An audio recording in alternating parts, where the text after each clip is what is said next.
need to work out a new camera setup because I'm working on this huge painting.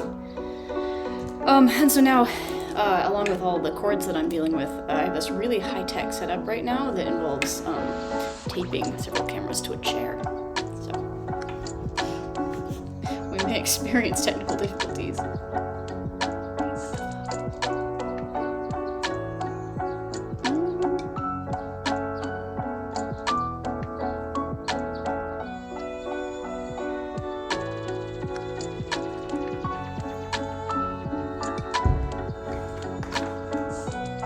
Lyndon, hello! Welcome, I'm glad you made it.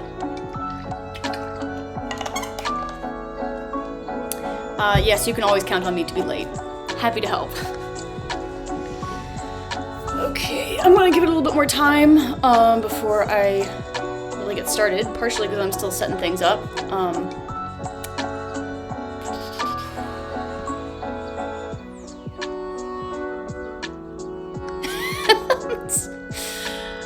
Wingman 417. I know you IRL, and I have forgotten what your real name is. You do not have to share it with me on chat. I'll figure it out. Thank you for having faith in me. Yes! Okay. That was my guess. Okay, so you guys hang tight for a little bit. I am going to get myself some alcohol. I'll be right back. Please enjoy. Or get yourself some. Oh god.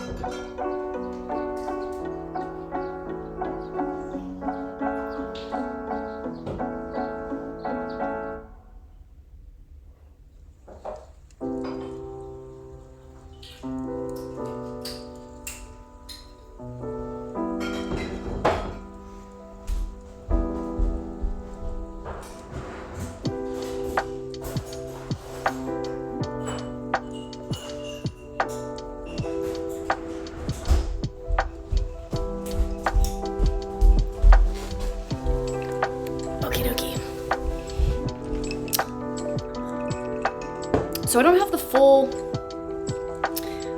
painting in camera view right now. I don't have enough cameras, nor do I have enough chairs to tape them to. But I'm gonna give you guys a sneak peek of the whole thing. It's extremely unfinished.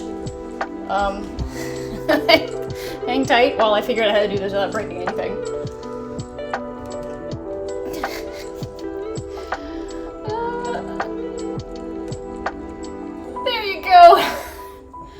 So I've mostly been doing background stuff. I started this, I was in Denver this weekend for a dance event. And I started this before going to Denver and I haven't touched it since getting back. So I'm having to like reacquaint myself with what I was planning on doing. Give me a second. There we go. Let's get those feet in camera. So anyway, this is a big painting. I'm working on a full sheet, what's called like full sheet watercolor, which is like, I have no idea, like 22 by 32 inches or something. It's much bigger than I usually work, and so it means I'm kind of having to like move this. It's taped to a board right now. So things are gonna be a little bit exciting as I have to like change camera angles. I'm mostly gonna be working on the feet right here for the explicit reason that they're accessible and having absolutely nothing to do with free feed on the internet. My model says that you can Venmo her for the foot exposure. All right, so I have put down a base layer. This was kind of like, usually my process is I'll apply Frisket, which is like resist, to the paper, the white paper, and then I'll paint over with like one wet layer, and I'll try to get like all these gold tones and the pinks in here, kind of, and let them sort of flow in while everything is wet. And then after that dries, I'll come in and I'll do more layers and put in more of that color. So this is kind of the first base layer down, and what I'm gonna end up doing is going in with like more gold, more kind of brownish tones, and pink to really bring out the contour of the feet while trying to preserve these white highlights that we have in here.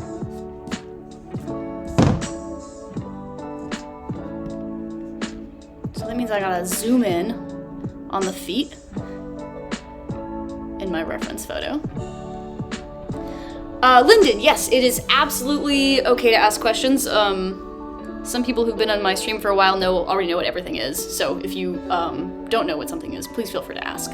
Frisket is this paintable rubber, basically. It smells terrible, but you put it down on white paper, it creates a resist, and then you can paint over it, and the ink, the paint won't sink into that part of the paper, so you can then peel off the frisket and you'll have your whites will be preserved. This is really important for watercolor because watercolor, unlike many other types of paint, like acrylic or oil, you can't paint light over dark. So once you lose your lights, once you lose your whites, you paint over them, you don't get them back unless you use a different kind of paint to go over it, and then it's not really watercolor. So that means that you have to really carefully plan and work lighter tones to darker tones. It's a lot of strategy that I sometimes regret not, later on in the process, end up regret not planning out more thoroughly. So that's why there's some white here. This is just the blank paper. If we move into the upper part of the painting and work on the head and the chest area, which we might, depending on how long I go tonight, you'll get to see how that frisket works, because I still have frisket on the paper. I'll just show you here. Ugh. Oh my god, I'm stuck. Like right here, it's basically invisible. There's this kind of yellowish area, and this is just where some of that frisket is painted. And when I go over this with watercolor, it means that this area will stay white, and it'll keep it as a highlight. My table doesn't fit this thing, so what I'm doing is I have a stool underneath the big piece of wood. It's great, works great.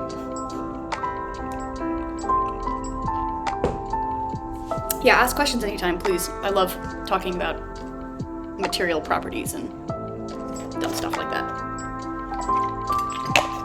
I'm gonna shut up and start painting.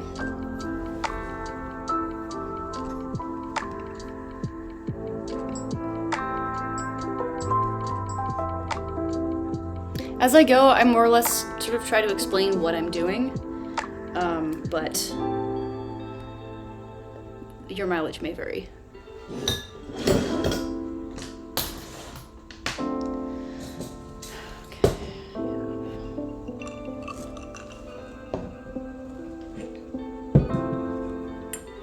Usually I work off of just sort of one big palette. I have various colors on it. Since I'm using more paint, I'm having to use much bigger brushes, and I'm having to make more paint at any different time. I'm kind of working off of these two dishes, one of which has, at any given time, cool tones, and this one right now is warm tones. So I'll be mostly using these warm tones to work on these feet.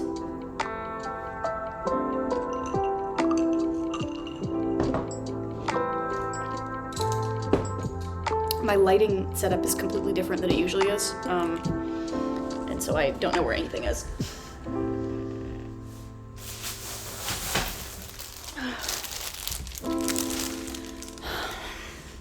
Because this is a huge painting and I'm a messy painter, I tend to like to cover whatever areas I'm not working on with plastic or paper, just because it's really easy to fling droplets somewhere where you don't want them to go.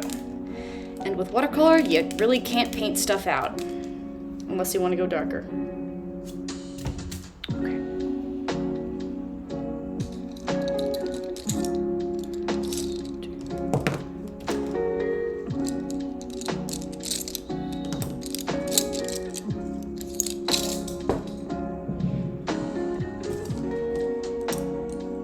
These are all round brushes with various sizes. I'll use other brushes too, but I think I'm going to start with this one.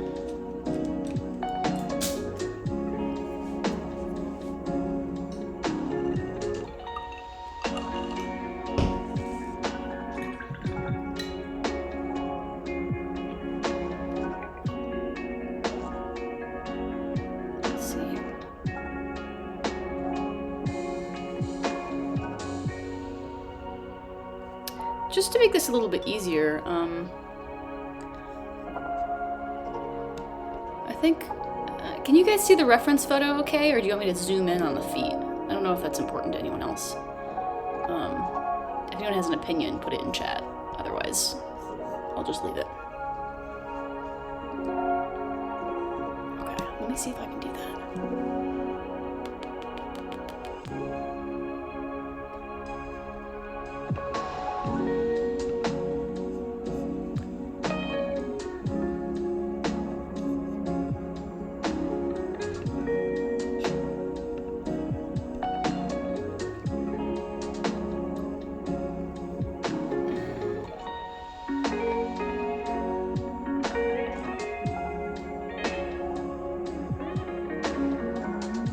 Might get weird for a second.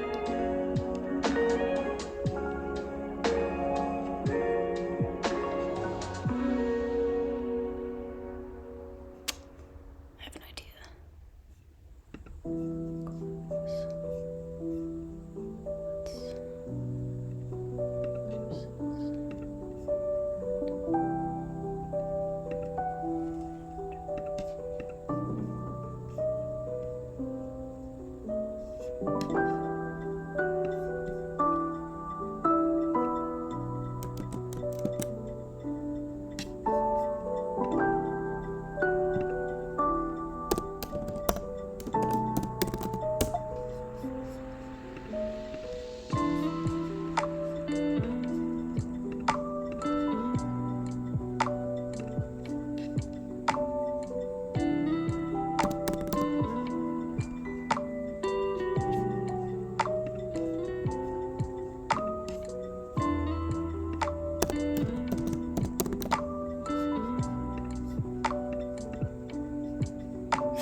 You asked for feet, you got it.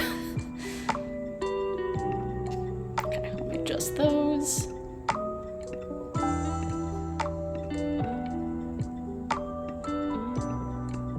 Now the kids are telling me, they say no free feet.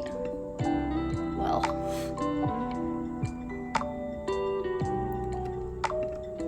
Okay, so I'll just, I'll remove that image once I move on to a different area. Make it a little bit smaller.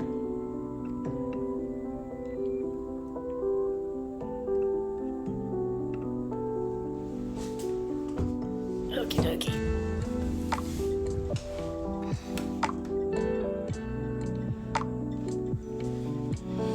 Okay, so just looking at what I got here, I kind of have to think about this in layers. So I look at my skin tones here, and I see that I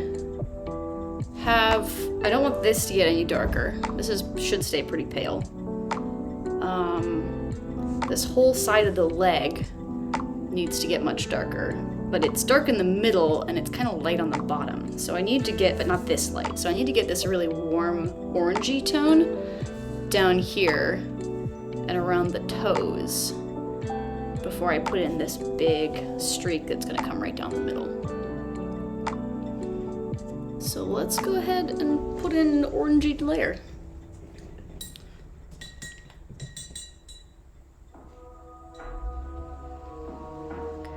Let me know if there's any problems with the camera visibility or anything. I'm kind of keeping an eye on the stream, but I have to have my reference photo up too, so it can be hard to keep track of stuff. Like for instance, my GoPro camera is like very slowly and inexorably tilting to the left.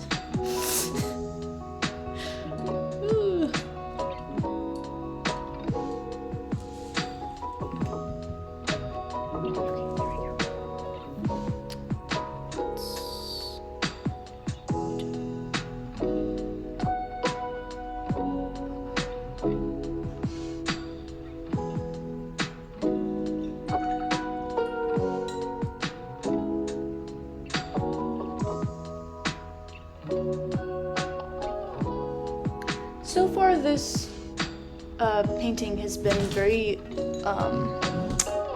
it's a limited palette. I've only used, I think, 3 or 4 different colors mixed with each other, but just a few base colors. And I found that that's a really good way to keep paintings cohesive, is to use kind of a limited palette. And nickel quinacridone is possibly quinacridone, unclear, is responsible for most of this gold yellow shade here. So I'm gonna get a little bit more of that on my palette.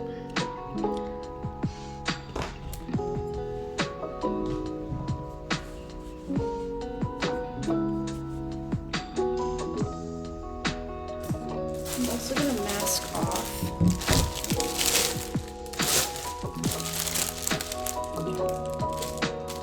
these areas for the aforementioned reason of I am a clumsy painter.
A lot of creating color and value in watercolor painting has to do with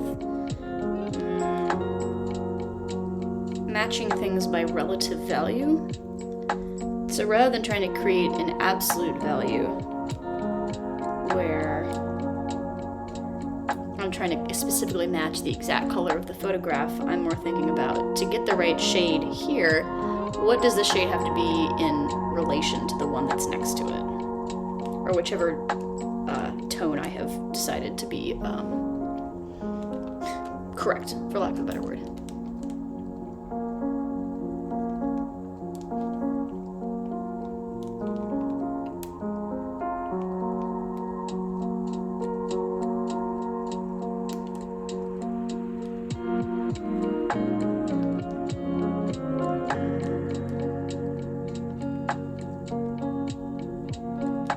Preserve some of these light areas around the toes.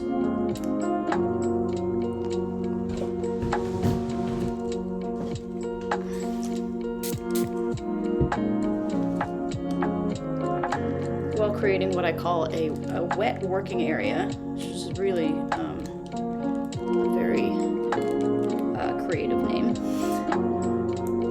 so that I can get all the colors that I want into this spot.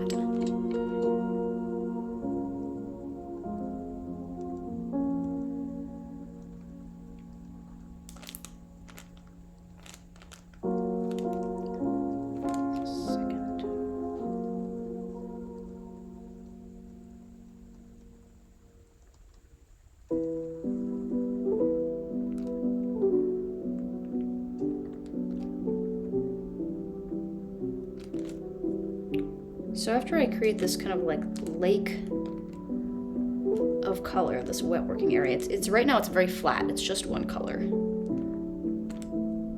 But it's all wet while everything else is dry, so that means that I can flood this area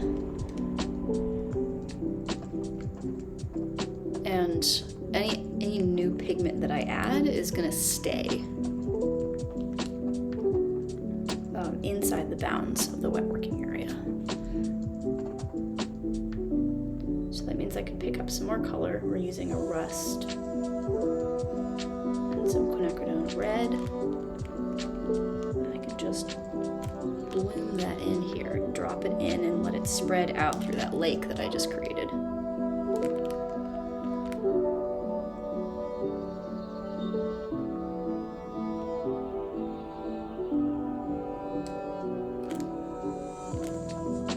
And this creates really, really smooth gradients in watercolor. This is one of my favorite techniques.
In my portrait work, the two techniques that I consider to be kind of most important for the kind of work that I like to do is smooth gradients, creating smooth gradients, and edge control, which means that watercolor, if you just put the watercolor down, it tends to create a hard edge. You can see all these hard edges around here, which is fine, but you want to be able to control whether those edges are hard or whether they're soft, and you do that by controlling the moisture on the paper.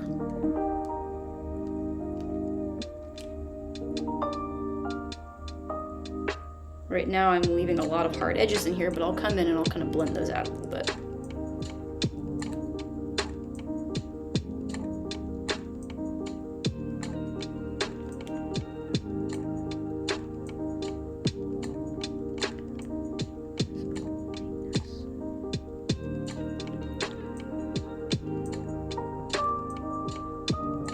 I gotta say, it's really easy to get lose track of which toe I'm painting.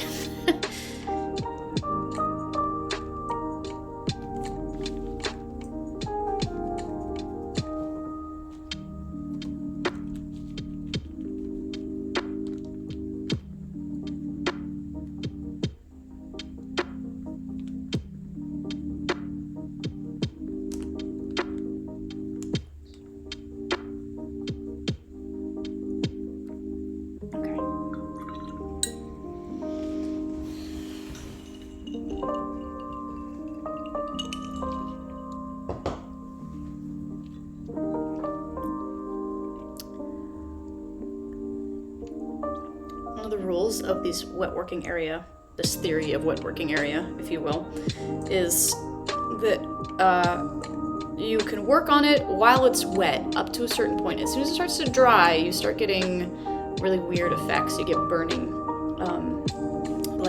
unpredictable effects in the watercolor. And so that means that as soon as it starts to be past a certain point of dry, I have to leave it alone and move on to another area. And that other area has to not touch the wet area. Otherwise, chaos happens. Sometimes you want chaos, that's fine. But in this case, I'm gonna move 2 toes over. I'm gonna start over on this other side of the foot so that this has time to dry before I move back to it.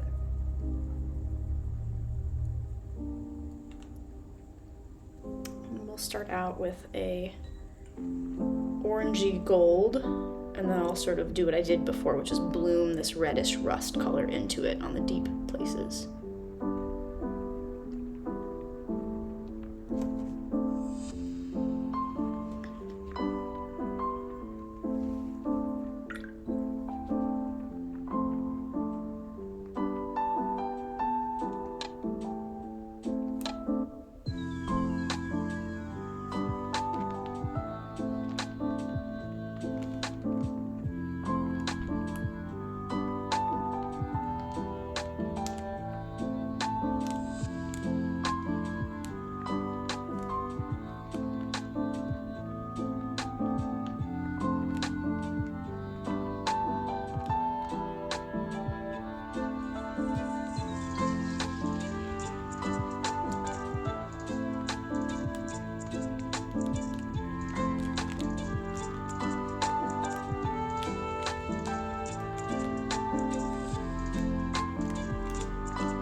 Yeah, Linden. The lines that you see are all pencil.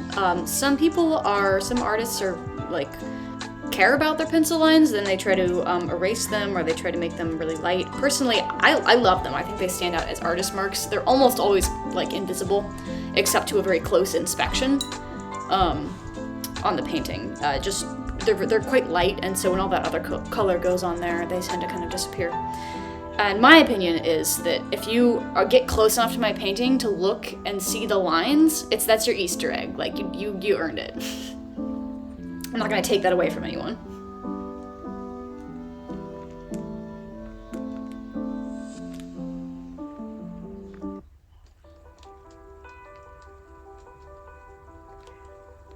So some of what I'm doing here is thinking in layers. While I'm painting this area of the toe, there's some areas of real depth, real dark color in there that I'm not trying to paint yet because I can't do it all in one layer. So I'm trying to like imagine this in layers, like transparent layers. And I have my first layer, which was that light skin tone layer. And now I have this second layer in there, which is kind of all these like orangey golds. And then there'll be another layer on top of that that's going to be an even smaller shape that will be even darker colored. But I have to not try to do too much all in one go. It was arguably one of the hardest lessons for me to learn, and I'm still learning it.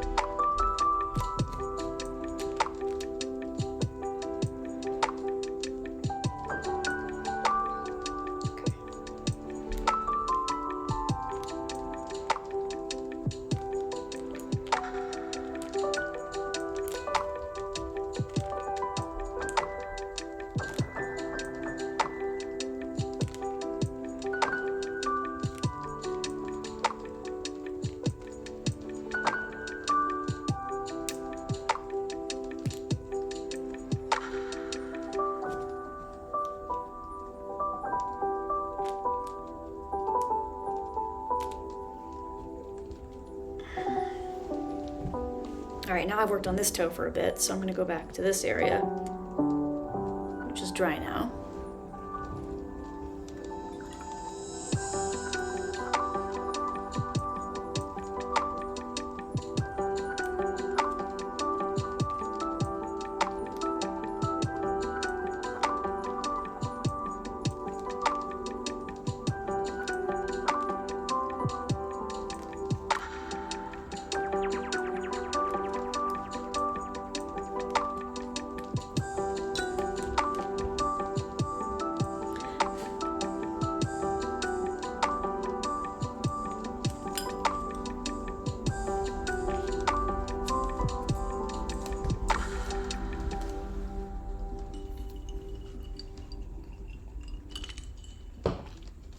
The amount of time I'm going to be able to spend on this tonight probably has a lot to do with when my back decides it's time to stop hunching over. Just a second. Sorry, guys.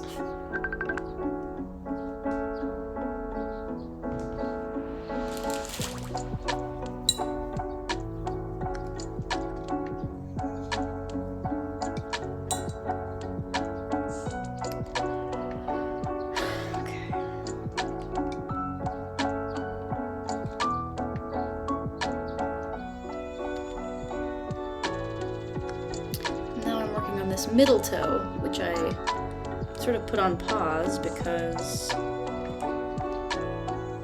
I had to just let the adjacent area dry first. And this middle toe is kind of more of it's a little bit more pinkish, sort of a pure pink tone, if you will. So instead of mixing colors, I'm just applying a little wash of this quinacridone red, which is a really nice, pure toned red that's good for all kinds of skin tones.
So back to this idea of edge control. You'll see that, well, it might be kind of hard to see at this resolution, but there's sort of hard edges all along this shape. And if you look at the actual toe, there's no hard edges to that shadow. It's very soft. So I'm coming in with this, what we call a thirsty brush, which is clean, damp, and then dabbed on a paper towel. And I'm just carefully smoothing those edges a little bit. And that will soften those hard edges, and it will make it look more like a smooth gradient as opposed to a harsh shadow.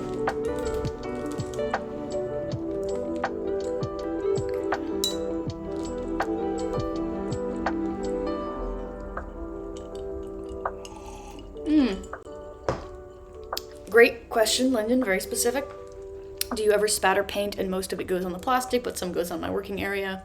How do I handle that? I suffer. That's how. That's really the answer. Often there are times when I haven't been very careful about putting plastic or paper down. Usually when I work smaller, like I don't really have to worry about it that much. Right here is a great example of an actual legitimate splatter point where I just dropped a big wad of ink of pigment on the shin.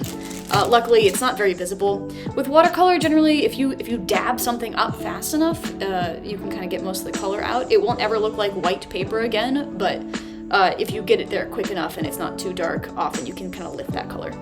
But I joke with my students that there are 3 ways to address a mistake in watercolor. The first one is you act fast. You dab it up, just get the ink, get the paint off there as soon as possible with your handy paper towel. The other way is that if it's already dried, often you can take a wet or a damp brush and you can kind of scrub some of that area to lift the pigment. It's messy. It works good for like small areas where you just want to lift a little bit of pigment. Doesn't work for bigger areas. It looks real bad. And then the third method, which has a 100% success rate, I always recommend it, is just give up. Just give up and accept what happened. That's it. It's an artistic choice, you can call it.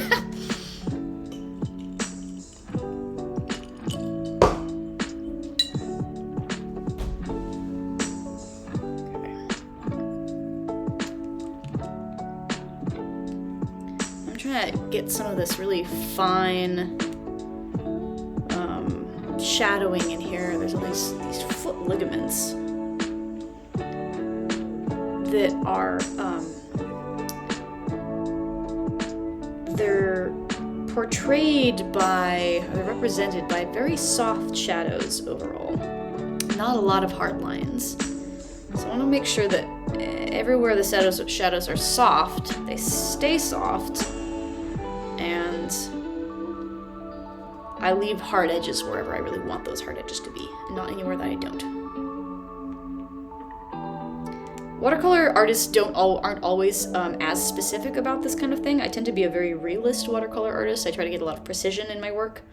That's a personal choice. Lots of people are way less specific and more open to things happening as they happen. This is, I think, a great approach. It's kind of more of an expressive approach. If you really learn how to use that, you can create some really incredible textures, and it can also make for faster work. And I think that my personal favorite is sort of a blend of more expressive, looser stuff, kind of like what I've already laid down here on the painting, with textures, and combined with, and contrasted really with very precise work, because I think that the precise work makes the expressive marks stand out more, and the expressive marks make the precision stand out more. Precision also draws the eye, so the focal points of this painting, you can't see the full, I'll just go ahead and move this. Actually, I'll put this right here for now, because we're not doing anything with that part of the painting. The focal points of this painting, this portrait, are not really the face. The face isn't even in view. The focal point is the hands, and secondarily the feet, and then tertiarily the face, which is kind of an unusual progression for portraits, and that's why I'm doing this, because I think it's very interesting. But the way that you can draw interest and like draw the eye in a painting, as opposed to, you know, well, I guess you can do something similar with photography, but in a painting specifically, is you can draw the eye by creating fine detail. And it kind of mimics how the human eye actually works, because we only see fine detail right where we're looking, right where our attention is. And then everything else in our periphery is very loose. And so sometimes I think that paintings that have small areas of detail right in the focus area, combined with a lot of like loose, expressive marks for the rest of the painting, really kind of give you that feeling of looking at something real that is hard to get with a photograph, because what it does is it actually mimics that process of looking at something with your human eyeballs. Okay, I'm gonna shut up and paint. Thanks for listening.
Doing right here is kind of contouring the shadow a little bit more, so that it looks like a smooth three-dimensional shape, like you feel that softness of the skin rather than too many hard edges.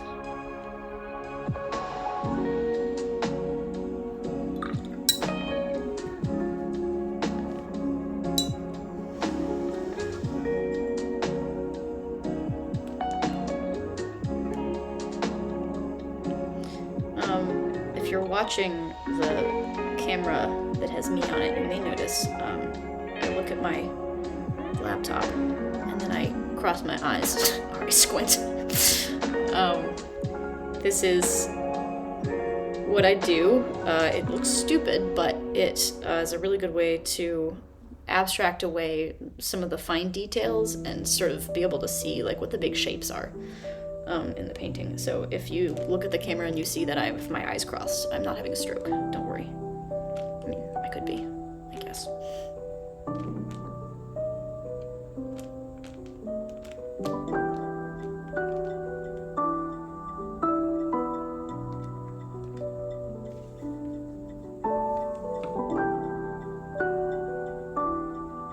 Nah, Lyndon, you're good. Don't, that was... Cool thing about Twitch is, like, as far as I know anyway, if someone wants to chat, like, they'll chat. So I appreciate any activity in chat. It's really fun to interact with people and to answer questions. And you know, unless the chat is like bumping, which it never is, you don't really need to worry about like dominating chat. I appreciate the company. Thank you.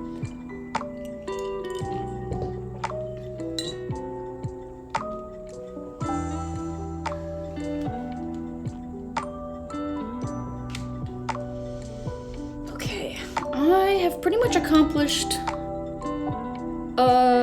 what I wanted to do with that sort of secondary layer. So I'm going to put in like a even smaller and darker layers. Generally we go big, light and fuzzy, to small, dark, and sharp.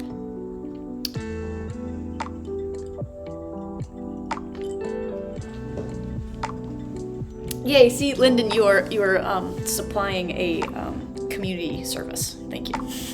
And please ask any questions you want. Like, the original reason I started doing Twitch painting was one, because I had people asking me all the time, like, what's your process like? What do you do? And this was a really efficient way to answer that question. But the other reason is that I started teaching watercolor this summer, and I was very nervous to go into that, especially like I had my first public demo, and I've always had a very hard time painting and speaking at the same time, so I figured I would just leverage Twitch and the threat of public embarrassment to teach myself how to paint and speak at the same time.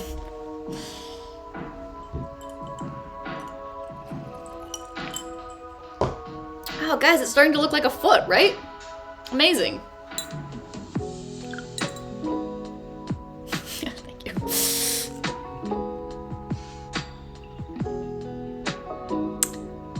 There's a lot of dark colors that will go in here, but I'm trying to really nail down the darks in the toes first, because that's kind of gonna like ground the value meaning like light to dark.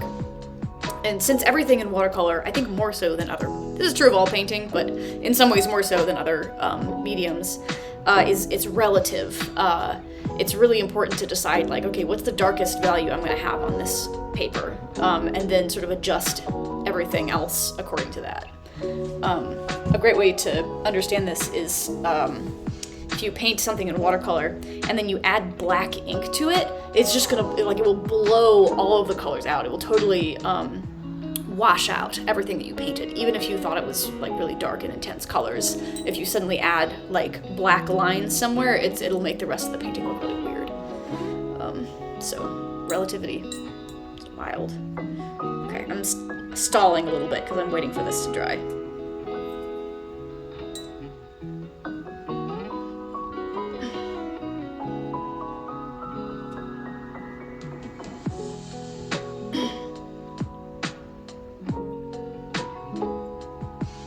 I'm mixing this color, quinacridone rust. I'm using basically just quinacridones today. Quinacridone rust, this is quinacridone gold, and this is quinacridone red right here. And I'm mixing a little bit of the rust and the red. All of this in here is rust and a little bit of red, a little bit of sepia too, I think. And all the colors in here are quinacridone gold and rust and a little bit of red as well. So that's kind of the trio for this section.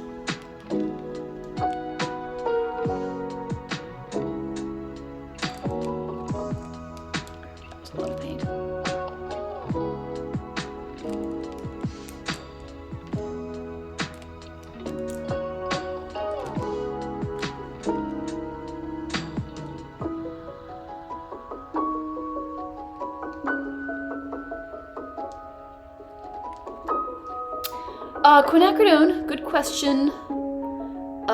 Lyndon, good question. Quinacridone is it's a type of paint. So pigments are called like, what's a good example? Like ultramarine blue, for instance, which means that it's blue, but it comes from a pigment called ultramarine. So quinacridone is a chemical name, and I should probably know what it is, actually. But all I can tell you is that there's like a whole family of pigments that come from quinacridone. The gold is called nickel quinacridone. I think it might refer to like a type of chemical.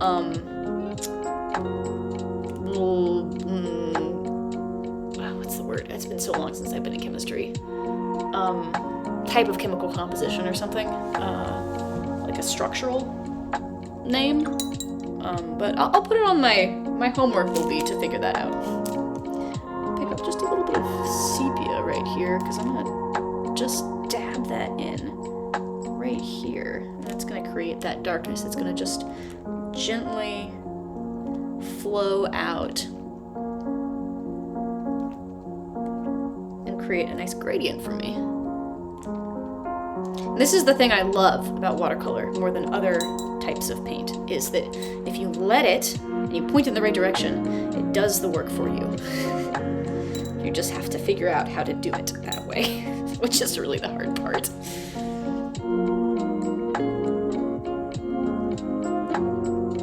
It's kind of like having a co-pilot who's just like absolute nutter. You have no idea what he's gonna do next. But he flies the plane. So, kind of like that.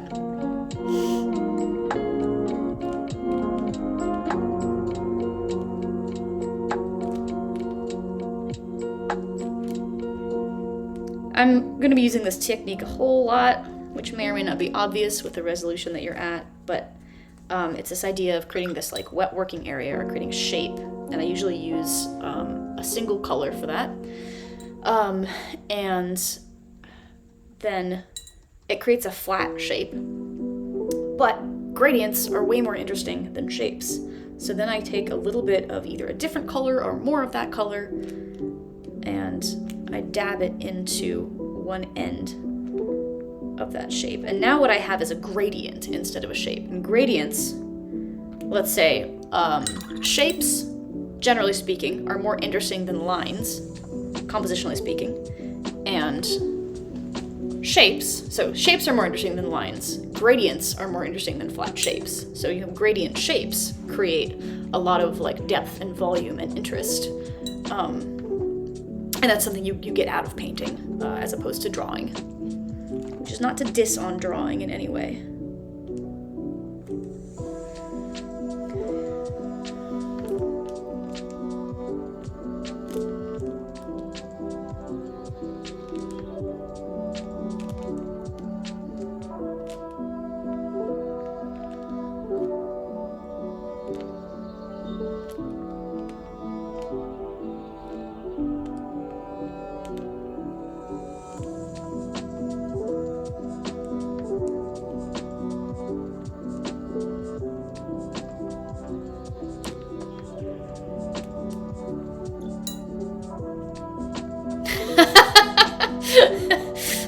Yeah, Lyndon, please tell everyone that my political orientation is that drawing sucks. Come at me. They say, all attention is good attention or something? I don't know if I've ever bought into that one, but I guess I'm not really trying to become a famous streamer. So maybe I'll give that one a miss.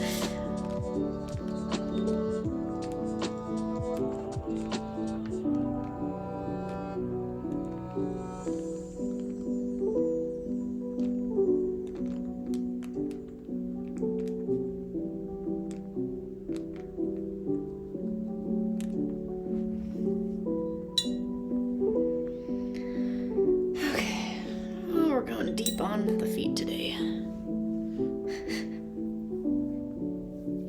gonna build my brand out as drawing sucks, fight me. This is not true. I love drawing. Drawing is, I think, very important. It is very important to have a drawing practice alongside your painting practice, because the skills you learn from painting are not necessarily the same skills you get from drawing. But both are important to making good art.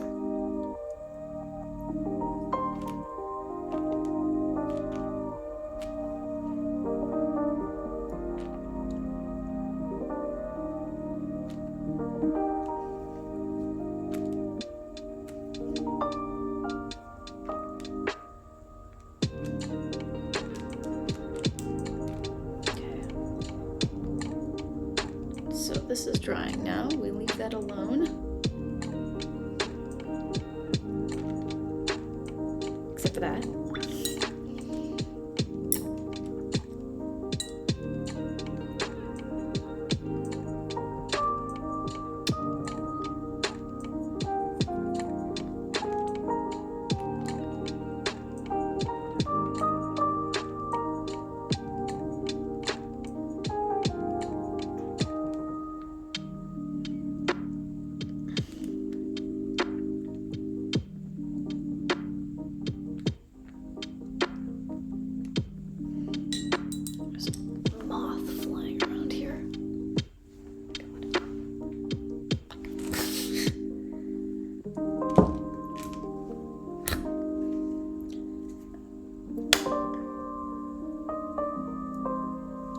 Got it. Next up on Twitch, catching moths one-handed. If I used a pair of chopsticks, that would have been even cooler.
this is the really cool part about adding in those darks, the final darks, is that it really just suddenly makes everything pop.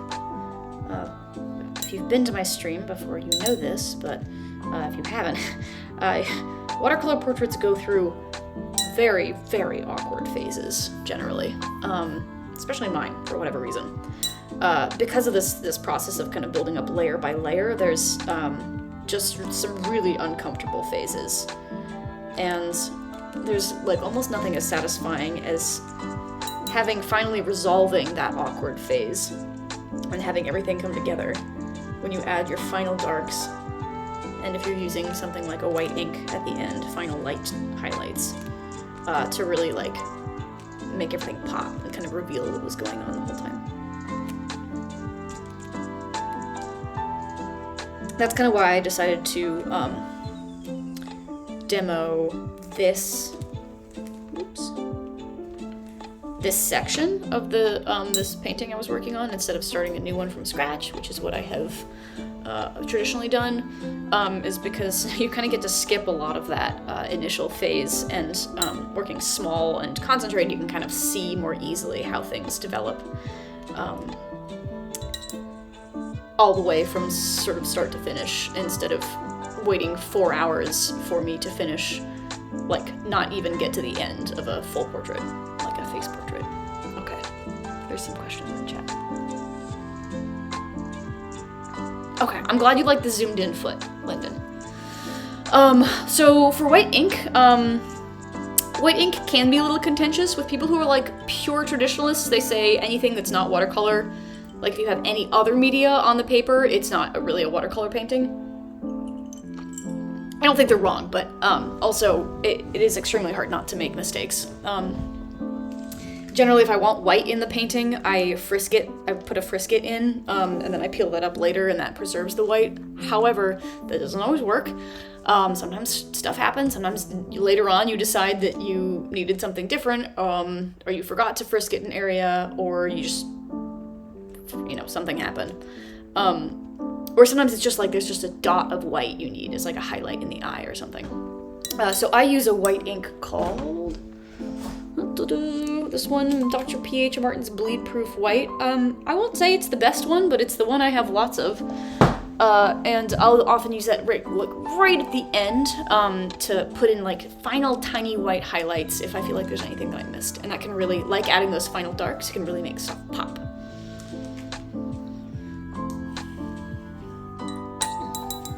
I'm not sure if I'm interpreting this question correctly, but frisket is not considered a paint since you don't leave it on the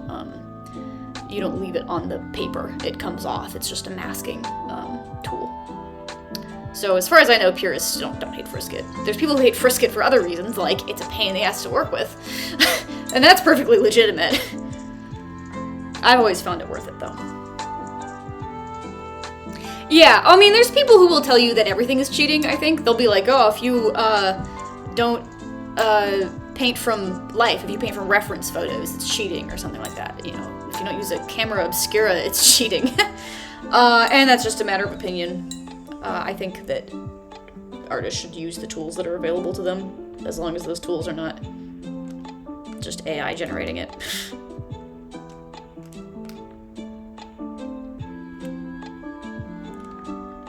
And I'd argue that there's even a place for AI in art. Although I'm pretty sure there's people who would punch me in the face for saying that.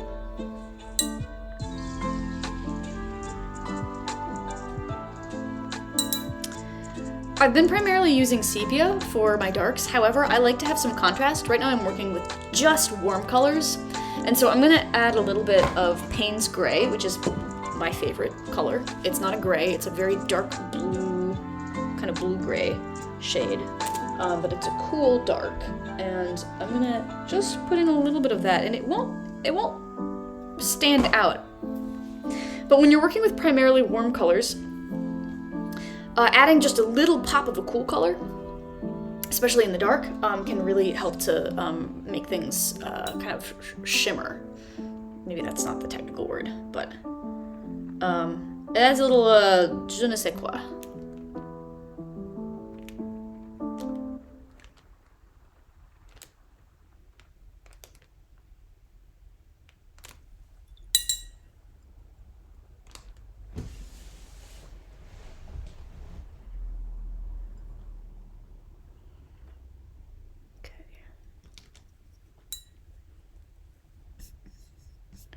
think my YouTube chill hop channel just quit.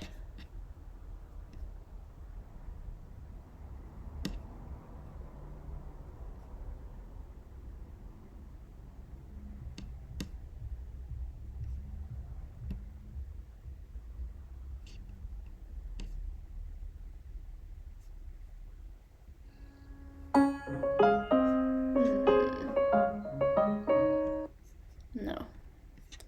Welcome to I Choose the Right Chill Hop channel on YouTube.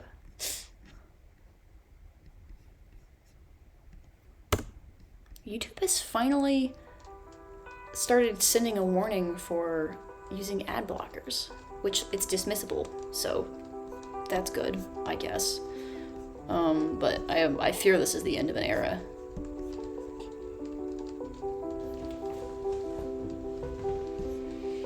Okay, brief break. I will be back in just a minute. If I can get myself out of here.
Currently working off of my floor, which is what I usually do, but I'm working even extra on my floor because of the size of this thing, so if I have to crawl in and out of the camera, please forgive me.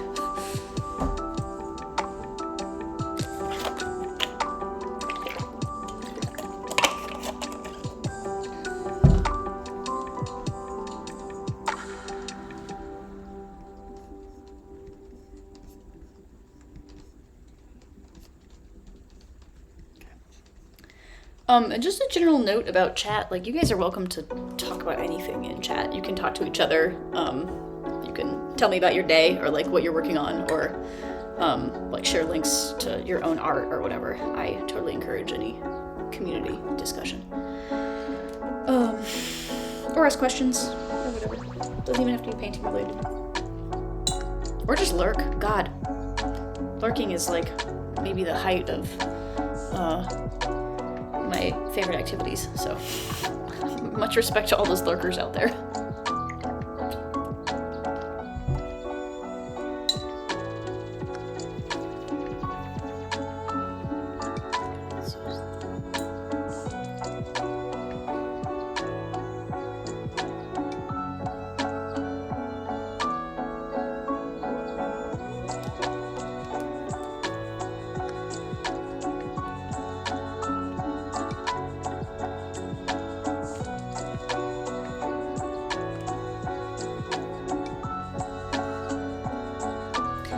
Lyndon, there's at least one other Reedy in the chat who is welcome to announce themselves if they would like to.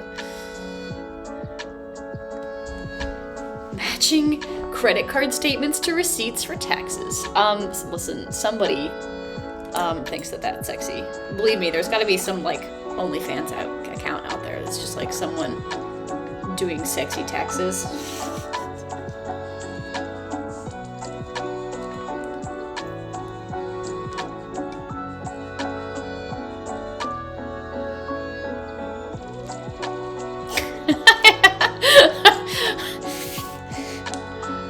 I love to see this.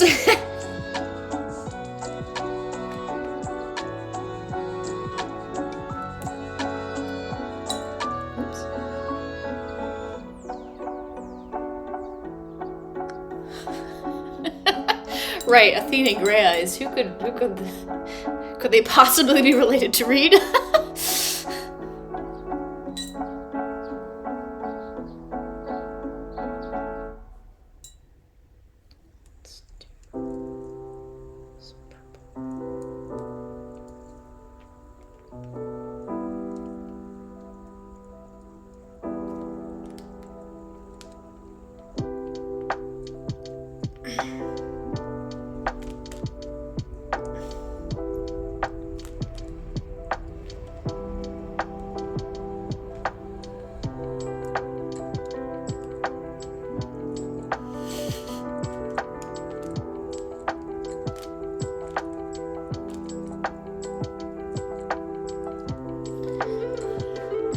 We're at a part right now that gets a little bit tricky, which is that I have started to paint over a lot of my lines, and now I have to kind of take some guesses about where certain features are.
Yes, please feed the cats. Very good cats. Thank you, cats, for being patient. What are the cats' names? Asking for a friend.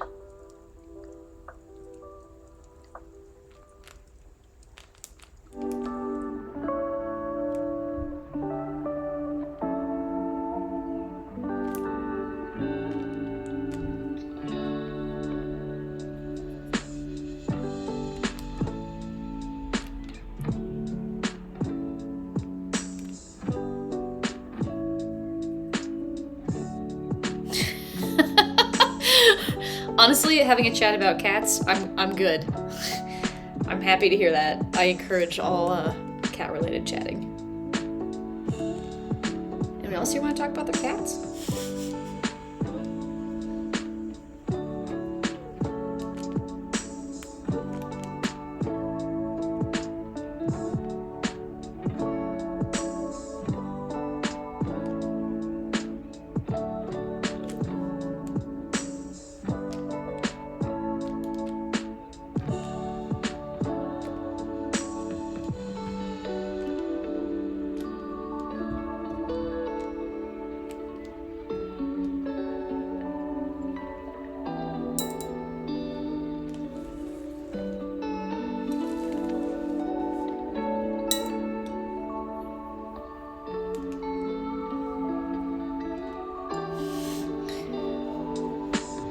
Cat is named Hermia, love that. Midsummer Night's Dream reference. And Nayla. For unknowable and inscrutable reasons. My very favorite kind of reason. Both unknowable and inscrutable. These sound like very good cats, and they definitely deserve to be fed. I'm gonna let them know that I'm grateful for them being patient.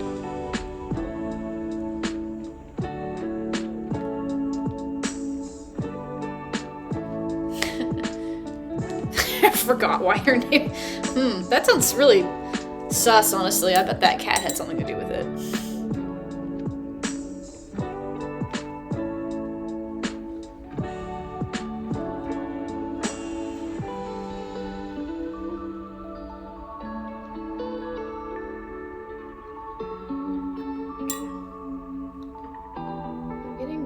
very close to being done with this particular foot. Now we can do another foot. I hope you guys are excited.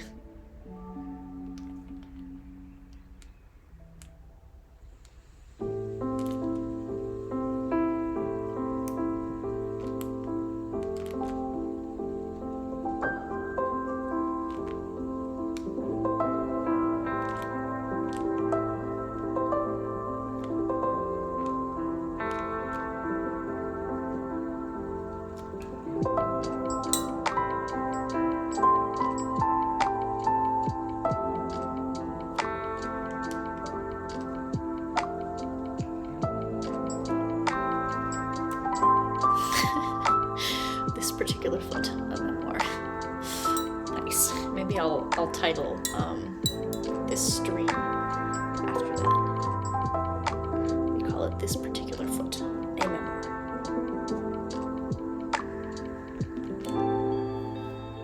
Okay. The thing I'm doing right now is painting the insides of the shadow. So everything I've been doing here is basically like some kind of refracted light. And you notice, like, we kind of think about shadows as just being like a dark area. And generally shadows are a dark area, but if you look at them closely, you'll see that inside every shadow there's usually a light area, there's warm areas, there's cool areas.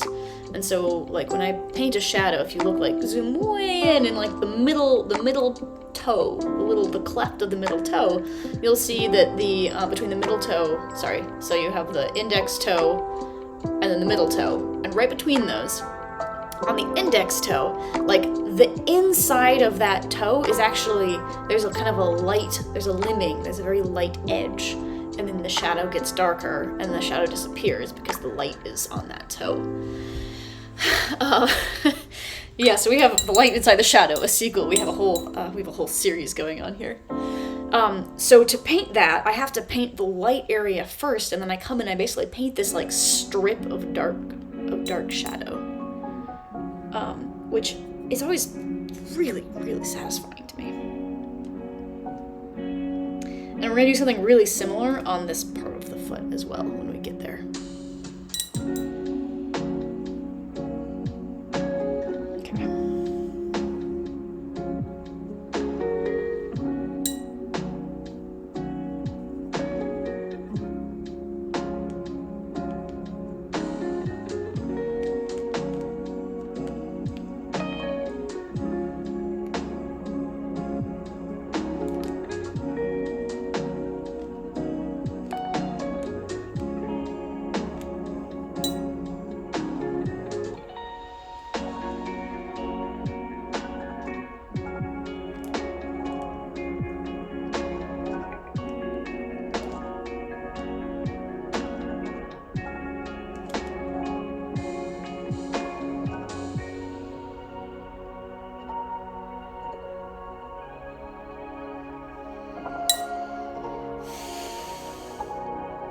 This foot is not done exactly, but it is about as far as I want to take it at this stage right now, as I keep painting it. I don't want to go too far right now because, as I said, everything in watercolor is kind of relative, and as I build up the rest of the painting, I'll want to balance where's my detail concentrated, how warm, how cool, how dark, how light. So I often like to leave myself a little bit of wiggle room at the end to bump things cooler or darker or more intense, so that I can get the overall balance of the painting. Because as you see, I'm working on this little itty bitty section of it, but the painting is overall, it's actually like, it's a big thing, and I have to keep the composition of the big painting in mind. Unfortunately, what a pain in the ass.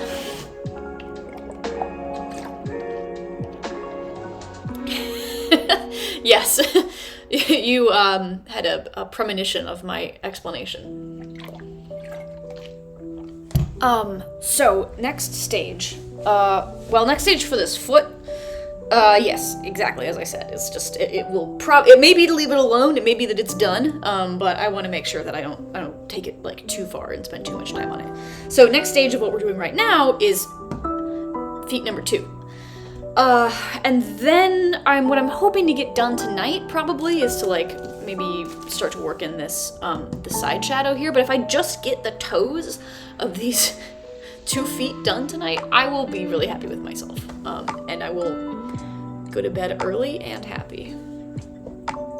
Famous last words.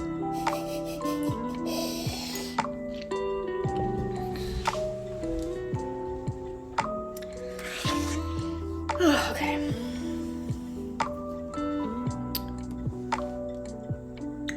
So, pulling back out, rather than thinking in itty bitty little marks, I'm thinking again in like big areas, and I'm looking at other foot back here, and I'm having to sort of reset my mind, so I'm thinking about creating bigger shapes, less detail. So if you start in with too much detail off the bat with watercolor, it gets weird. You end up having to like paint over your detail. It's real sad.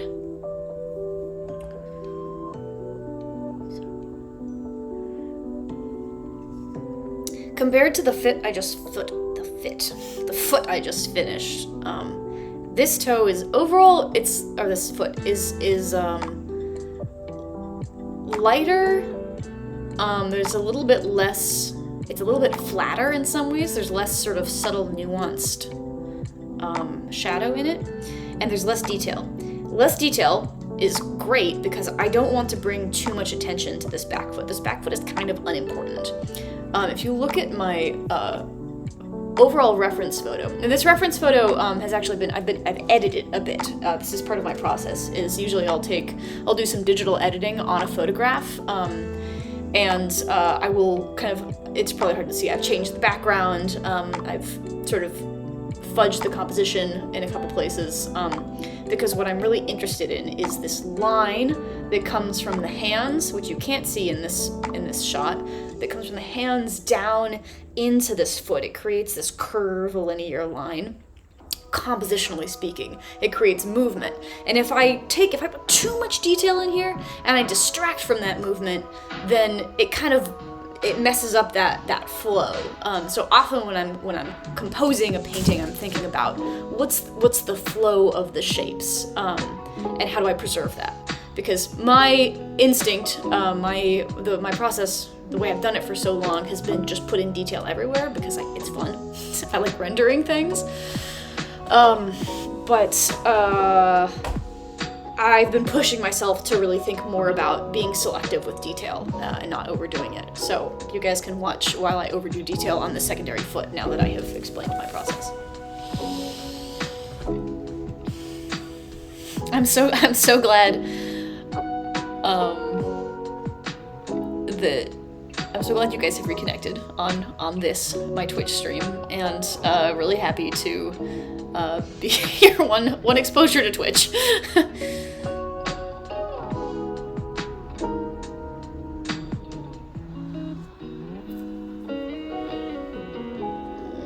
Okay.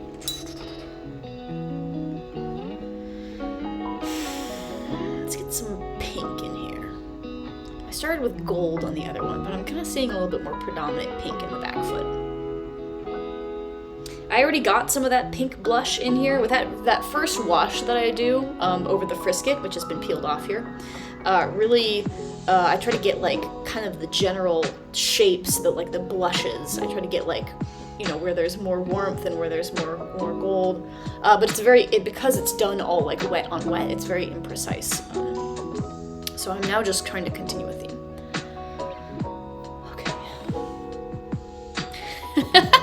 Don't worry, Lyndon, I will probably not get too popular. I actually made whatever like the first tier is in Twitch. You get enough subscribers and then you can like monetize your channel, and then I realized that I would have to run ads. So I'm not doing that. And I don't think there are that many people that are that into this kind of painting and over-explanation of process. Also, I'm really bad at marketing myself. I'm glad to hear you enjoy the vibe. It's really good to have you here, Laramie and Lyndon. And everybody else who's here.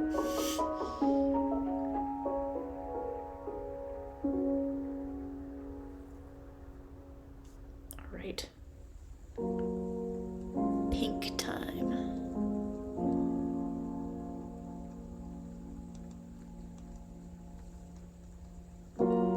Oops.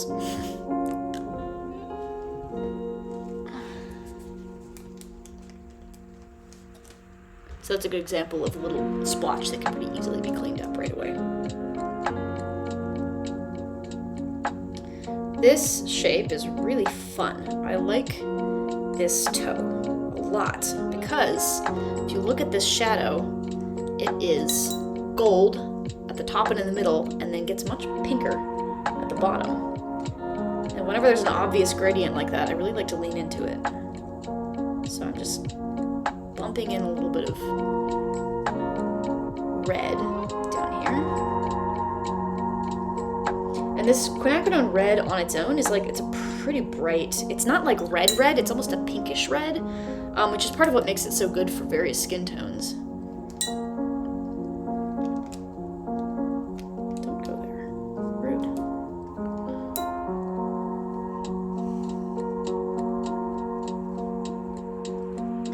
Actually, let's just get you.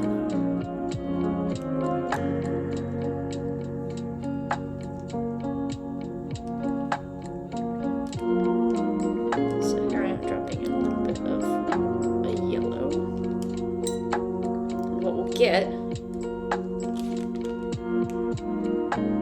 a little bit wet right now. I have more of a puddle than I really want.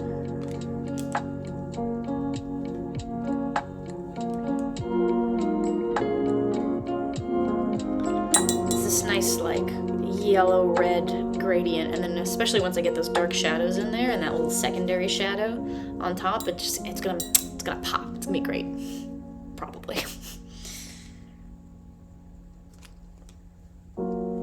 We have to wait, and we gotta do the next area first.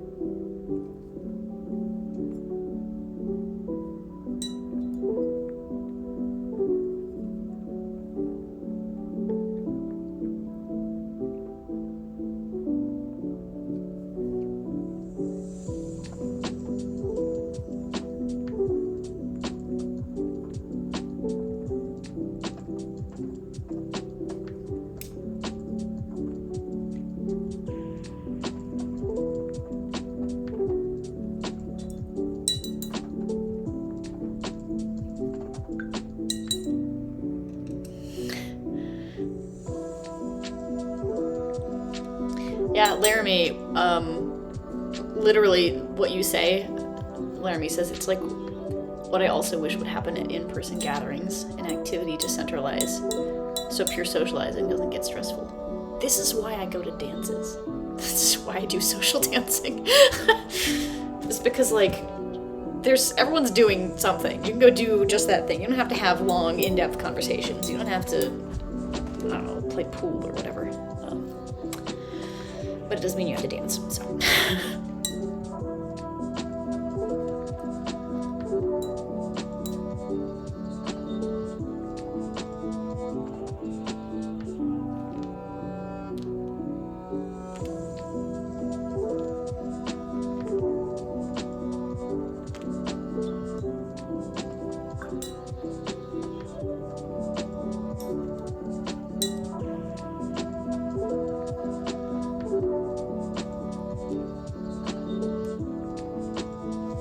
So this area is still damp, and it's still damp enough that it's glistening, which means it's fair game. I don't have to leave it alone. So I let it dry just a little bit, and I'm putting a little bit more pigment in. Because watercolor, it does this thing to everybody, where it looks really intense while it's wet, and as it dries, it just kind of fades out. So many people struggle to get enough like sufficient color and value and depth with their watercolor. And so I've learned that if it looks right while it's wet, it is not right. It is too light.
So generally if you put paint down somewhere you don't want it to go, the paper is now wet, and it means that if you paint over that area before it dries, it's gonna kind of seep through the paper. So anytime I put paint down and I pick it back up again or I blot it, I have to change tack and go somewhere else first.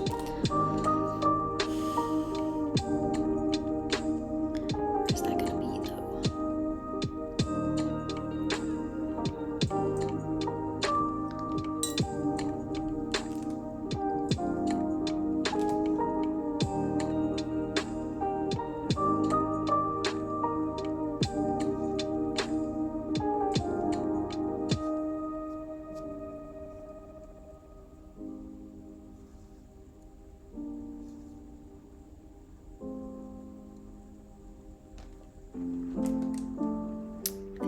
A lot of repeated music on this channel, so we're going to do a thing. Frozen.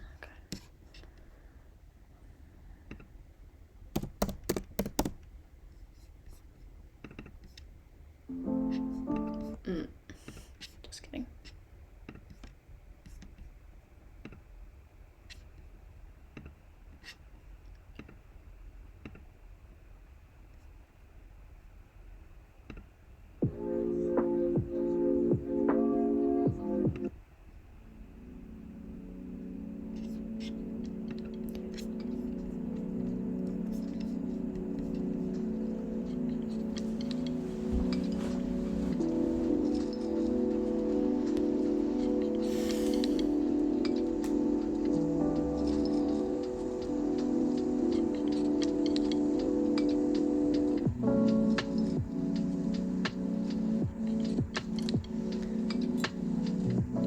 Nice things about painting feet is that humans don't have the same like level of recognition, like foot recognition, as we have for facial recognition. So if I get something like a little bit off or wrong, no one's gonna notice. No one will know. However, you can't do this with faces, and so when I paint like detailed facial portraits, I generally have to be really, really precise, and I go through like hours of just carefully adjusting little details as I finish things to get everything in just the right spot, because let me tell you, people notice when you don't get their eyebrow just right. And they don't want to pay you.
There are times when I opt to paint something that's different than it is in the photograph, simply because I don't like it, number one. But also because photographs capture information very accurately, but if we try to replicate the same level of accuracy, but it's like a little bit off, the brain really notices it. So I frequently find that it's better, especially on unimportant areas, it is better to leave things vague and loose than to give what's basically like a false sense of accuracy. Or a false sense of precision, I should say. Because the brain looks at a false sense of precision and it says, beep, beep, beep, beep, beep, it looks wrong, I don't like it, something's off. That's where you get like uncanny valley stuff. And the brain looks at things that have been merely hinted at and says, oh yes, that's fine. We'll make that up for you. We'll fill that in, fill in the blanks. Sounds good. So using precision and vagueness, let's say, what's the word? Intentionally and strategically, can lead to much better paintings. Paintings that don't trip up your viewers' uncanny valley sense. Oh, this is all to say I'm making an excuse for why I'm not really painting the big toenail on this one.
That's like probably almost as much work as I want to do on this foot. There's just still a few more final dark areas. Maybe a little bit more detail in the toenails? Not sure.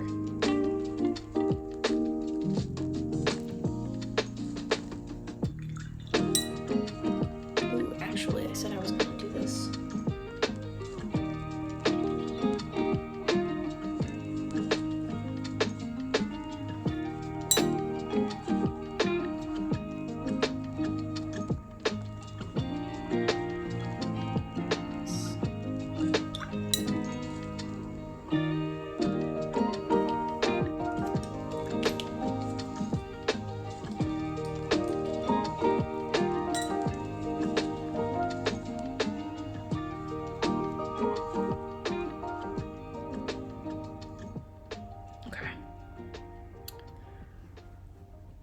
We'll call that good for that toe, where that toe is right now. I actually really like how the toes are super detailed and the leg is not. I think it would look weird in, I'm not gonna leave it this way. I think it would look weird in like the final composition and the context of the larger piece, but it's kind of cool. It reminds me of like Leonardo da Vinci did some really cool sketches that are like very basic sketches, and then he like really fills out the hand or the face. It almost seems like something is coming into being. Too bad, I'm gonna have to ruin that.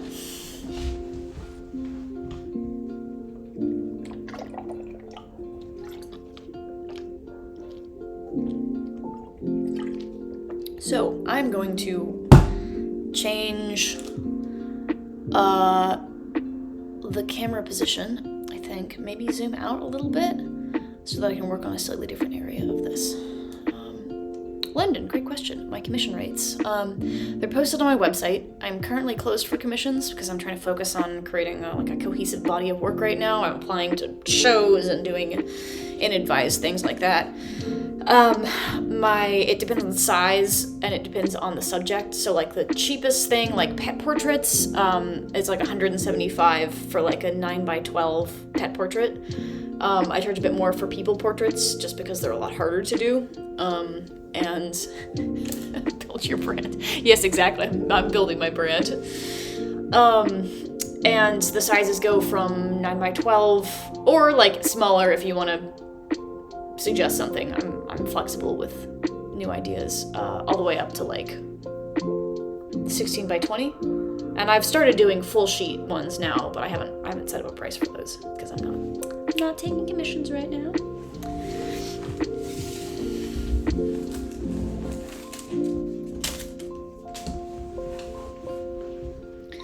Wow, sitting on the floor is great and all, but I hate it.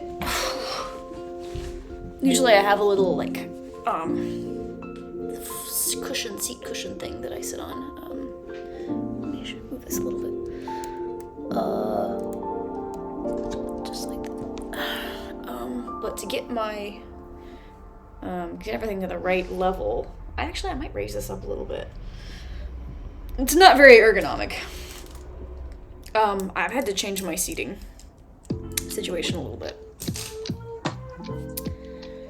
Alright, hang tight. I'm gonna do a switcheroo and use my very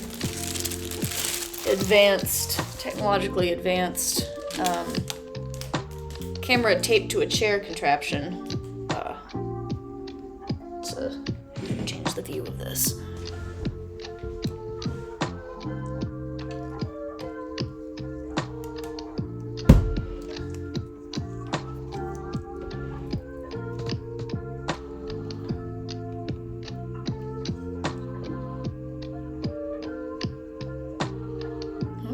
Okay.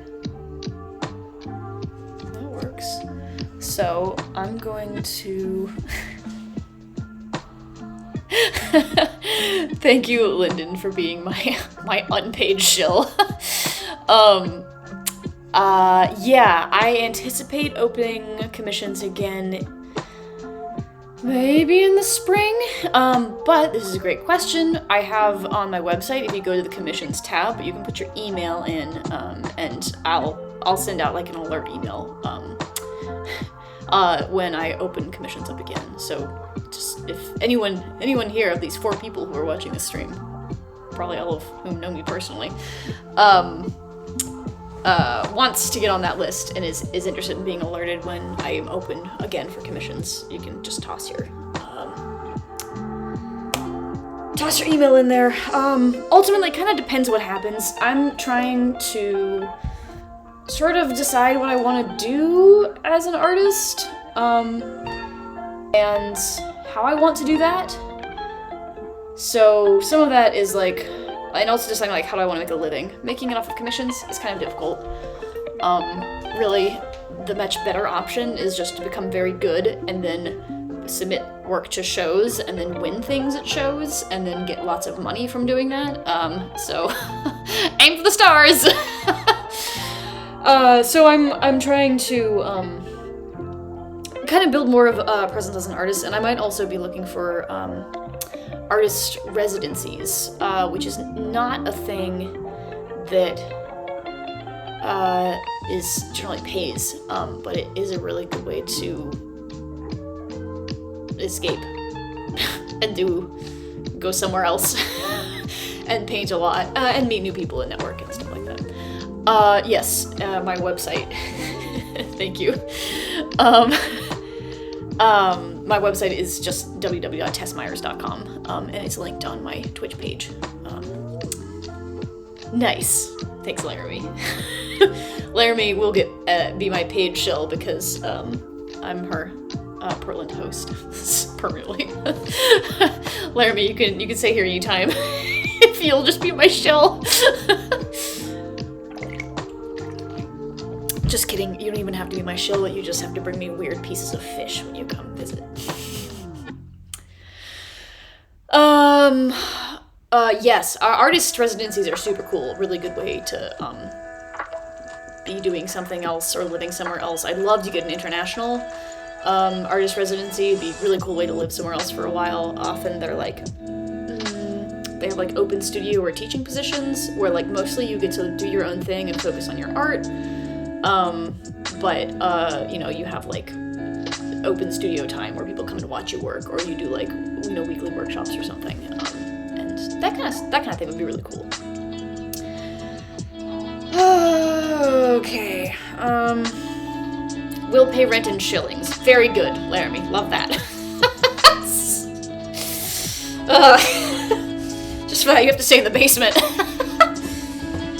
Alright, so we have some leg action to go with our foot action, and we're gonna zoom out a little bit more.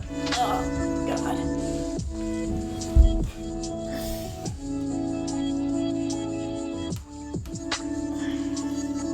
Someday I'm gonna get real equipment because I'm gonna be moving up to the top of it. Yeah. Also, it's nice to get the camera out of my eyes. Spectac.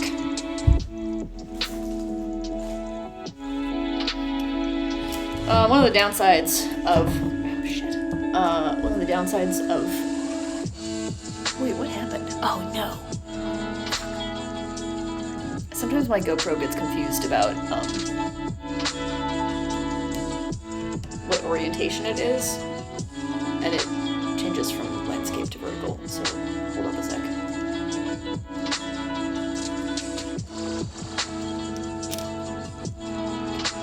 Hi. Upside down. Okay, it has reoriented itself. Beautiful.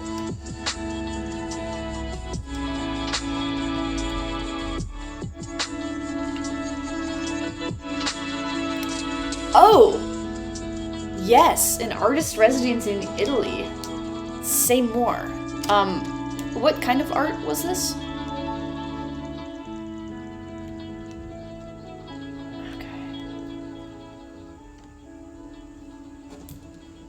Gucci there. I'm gonna get rid of the foot pick. So sorry.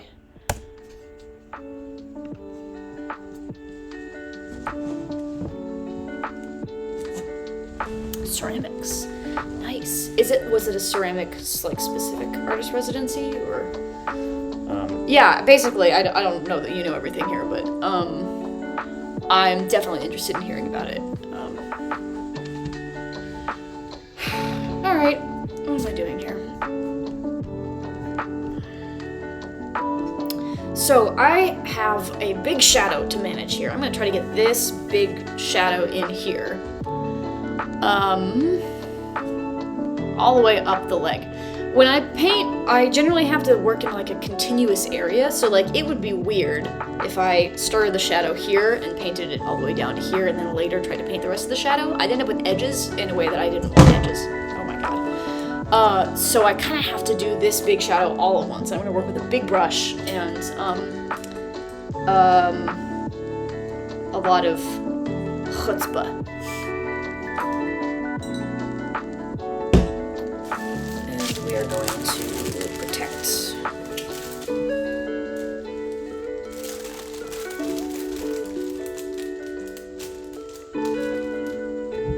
Oh. Please no. This is what happens when you use chairs as part of your setup.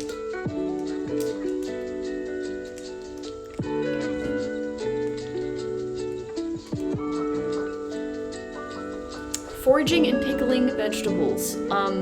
That's like basically all you have to tell me. I'm in. Do you happen to know if it was there are residencies where you have to pay to go, and there are residencies where you apply and you get awarded a residency. Do you happen to know if they paid to go? Because I currently do not have funds unless someone wants to set up a tip jar for me to send me on paid residency. So I am looking for programs that are either pay me a stipend, which is great, or are just room and board. Okay. So, my shadow is looking at the boundaries of my shadow. All around here.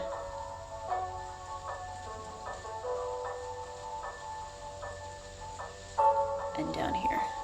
And that's where it ends. I will not try to get the thumb in this. There's this part right here I have to leave out, which I will almost certainly accidentally paint over. Just you watch. Now this is where using this kind of dish comes in, is I'm going to start mixing larger volumes of paint. And for this, we're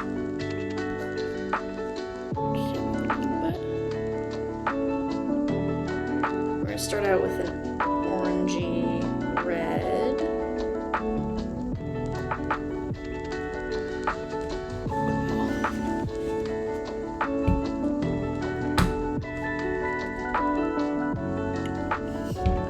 Yes, I'm happy to show and tell about the big brush. This is not even a big brush, actually. This is a bigger brush, but it's currently, actually, it's got a lot of blue pigment on it right now, and I used it for this part of the painting, and I want to use it again on this part of the painting, so I'm just leaving the pigment in it. This is also a bigger brush. So these are the biggest brushes I usually use. If I keep working in this size, I'm going to be getting bigger, like even bigger brushes. This is like kind of my do it all brush. This is a squirrel hair brush. Point. It's just a zero, number 0. I have no idea what that means. But it's like a round pointed brush, and the thing about the squirrel thing is that it absorbs a lot of water. So it means I can paint like a relatively large area at a given time. Look at that, I just flicked water. This is literally all I do all day, is put paint where it's not supposed to go.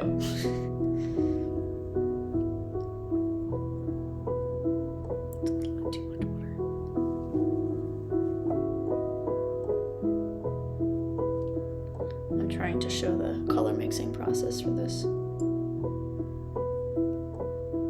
We're using that Holy Trinity, same one we used earlier. Got some quinacridone rust, some of that quinacridone red. No one agrees in the artist community how to pronounce that word, so I think I'm safe just cycling through all of the options.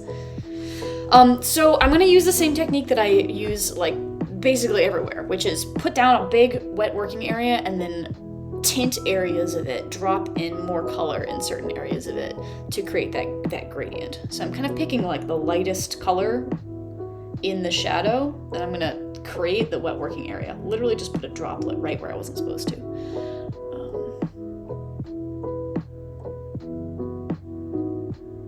It's a little bit challenging to do this from a distance. Usually I can get like right up next to my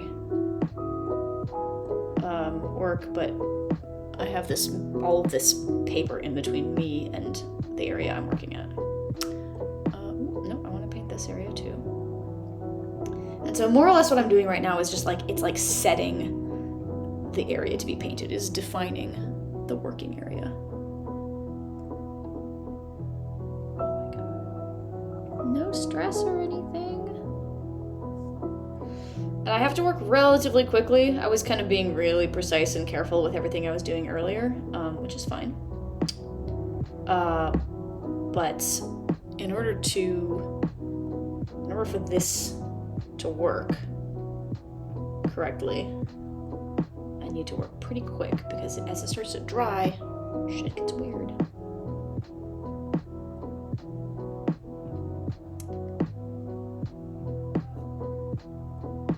My technique here is kind of, I call it like herding cats. I put water down, and instead of like trying to paint it with the brush, I sort of end up pushing it around a little bit. Oh my God, that's just a rando hair. Cool.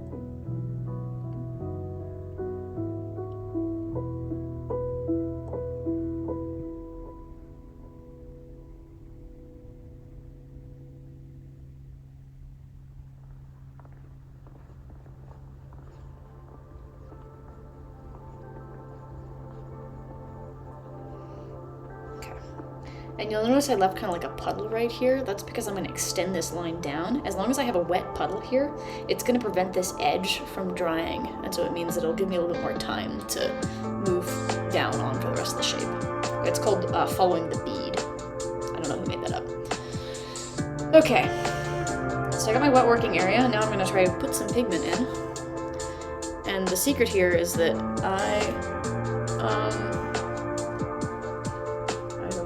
hang on. Lost everything I need. Secret here is that I'm very distractible. To use concentrated pigment and drop that into, drop the concentrated pigment into this kind of like wet working area that I have made. Number one though, I'm gonna pick up this stray hair. I store all of my art materials on the floor basically, so this is what happens when you do that. You end up with dust and hair.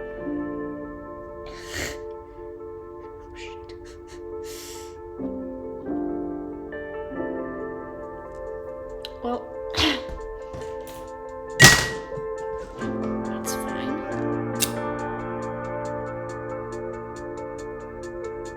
Okay, I'm gonna leave it. I'm more likely to damage the paper. It'll dry. It might just leave a little bit of a mark. Okie dokie.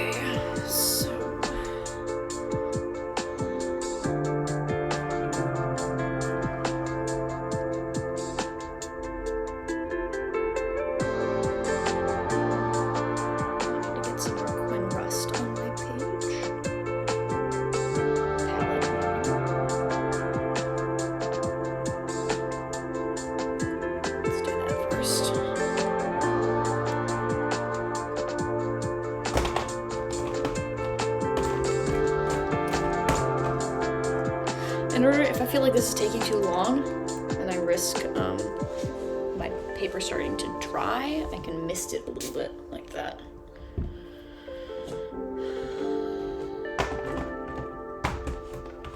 Where's my Glen Rust?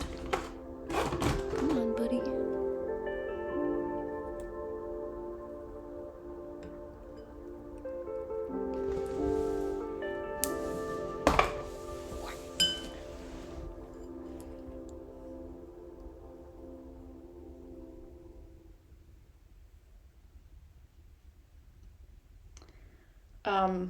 I have held off on doing this so far, but I'm back on my bullshit. I'm going to be complaining about this paper. This is entirely my fault.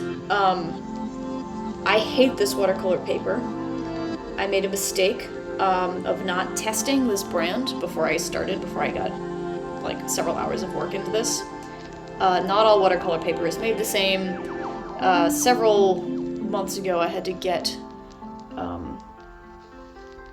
several full sheets for a commission, and I don't usually work this size, so I ended up buying several full sheets in different brands. Full sheets tend to be really expensive. We're talking like, $30 a sheet. And I was like, well, I don't have any experience with these brands, so I'll just buy a couple different ones and see which ones I like. And I think I was planning on testing them out kind of rigorously. Didn't do that, just stored it all underneath my couch. So when I was like, oh, I will now use these full sheets that I have and I'll just paint a huge picture. I kind of just made the assumption that I had made a good choice at some point in my life. Not true. Never have I ever been accused of doing so. And, just picked out one of the sheets without really testing it. So anyway, this is a type of watercolor paper that is a little cheaper. Kind of when your budget cuts, it still came well reviewed. I just happen to disagree with the reviews. And I hate the paper. I don't like how it takes pigment. It's been a real pain in the butt, this whole process. I have no one to blame but myself, honestly. And I will not be using it again. It's Stonehenge. Don't come at me, Stonehenge. Perfectly good if you like that kind of paper, but I don't. It's too late. The biggest problem with it has been that it's rather delicate and it has been tearing when I have removed frisket, which is absolutely unacceptable because when your paper tears, when your watercolor paper tears, it leaves scars that take on pigment very differently and become very obvious. So I kind of had to learn how to resize, basically like restore the surface of the paper in spot areas, which I hated doing and was a very stressful process. However, I now know how to spot treat tears on paper, and that's nice for me. It also means that getting the tape, the edging tape off of this is going to be really a pain in the butt.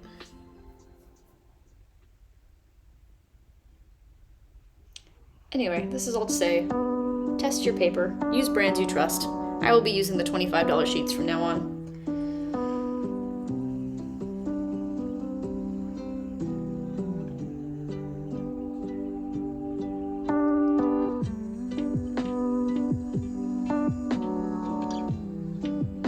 I think this is quite dark enough.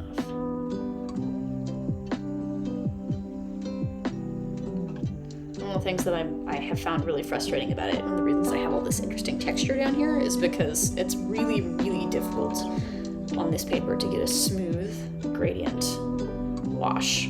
The paper or the pigment tends to kind of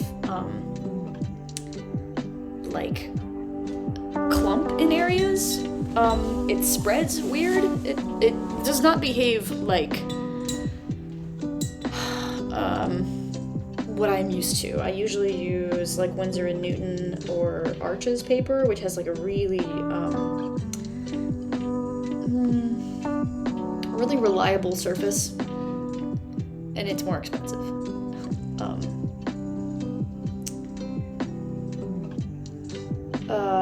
But what it has is it has so sizing is this stuff that's applied to the paper to make it water resistant, so it doesn't absorb water like fabric does, kind of all at once. It means that your pigment only goes where you put it as opposed to everywhere at once. And that's called sizing. And different companies just do it differently. They create different types of paper. So there's some that have like kind of very delicate sizing, like this. I don't know why anyone would want that, but theoretically there are people that like it, and you know, those sort of people that like that sort of thing, that is the sort of thing they like, I suppose, is all I can say about that.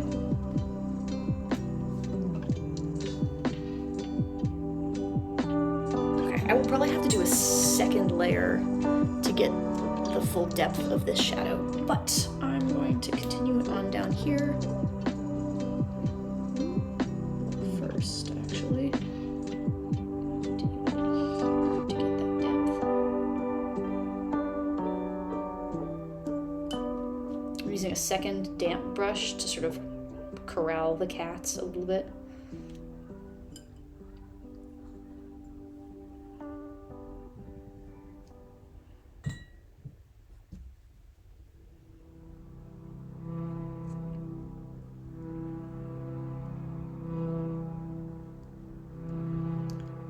This down here.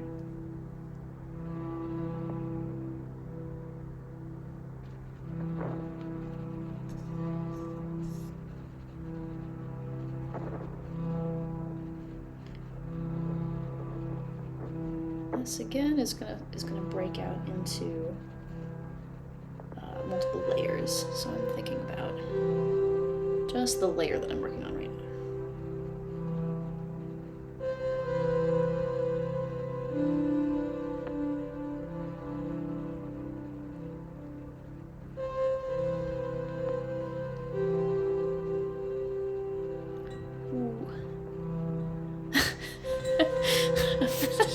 Lyndon, I'm glad you're taking notes on this very judgmental stream of mine.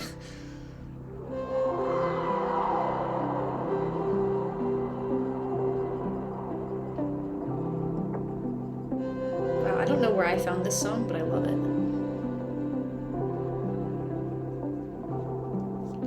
I hunted down a whole bunch of like DMCA-free chill hop music, because if you play copyrighted music on your stream, they will mute it and you will get a warning. Trying to avoid that.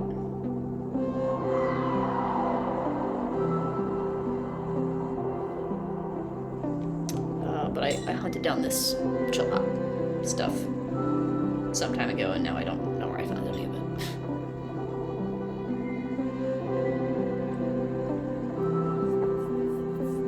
Okay, I think that is not quite.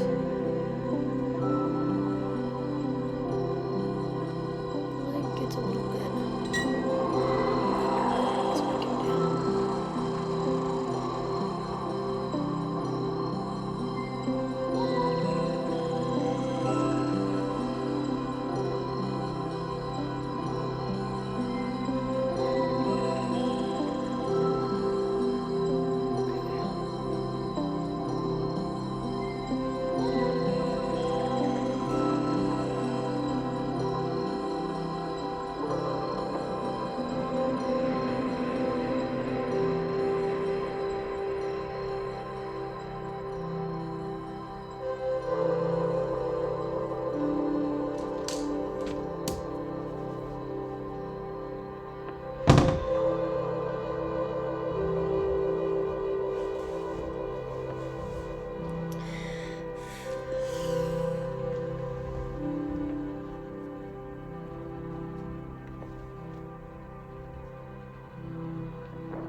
Oh, I'd love to see form emerging out of chaos. It's very satisfying. I'll have to darken this edge a little bit, but now is not the time to do it.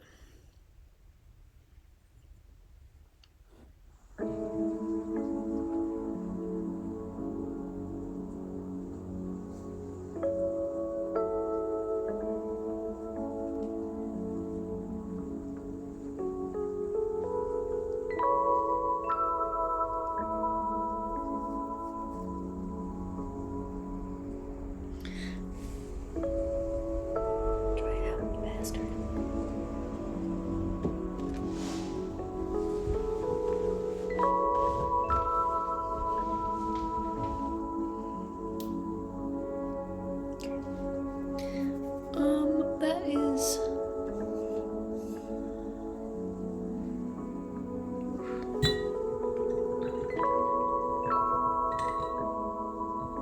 time for me to leave that part alone.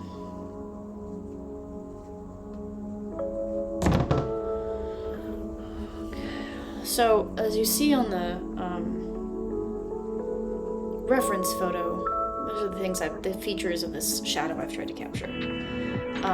This warm edge, warm kind of lighter reddish edge here, the sharp lines right down here, and then I'll have to soften this later, but this edge should be a little softer than these. This is kind of harder edge, and then it kind of softens out here. And it lightens as well a little bit. And as soon as that's just a little bit drier, I'm gonna do that now. We'll see. Yeah.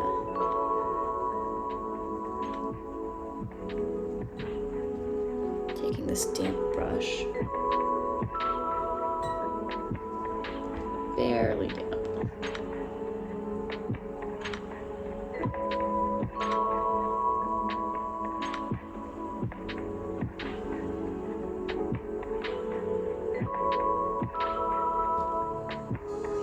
Softening this edge just a little bit.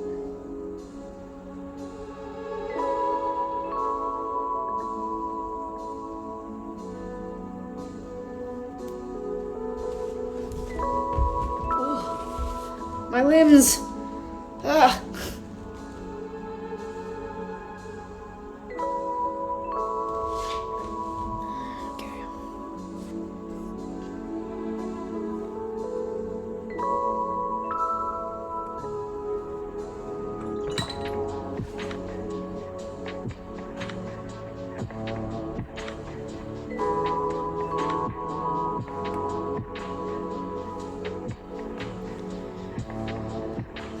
And so something I'm getting up here I can barely see is a little burn marks here, which is okay because I'm gonna paint over this a little bit.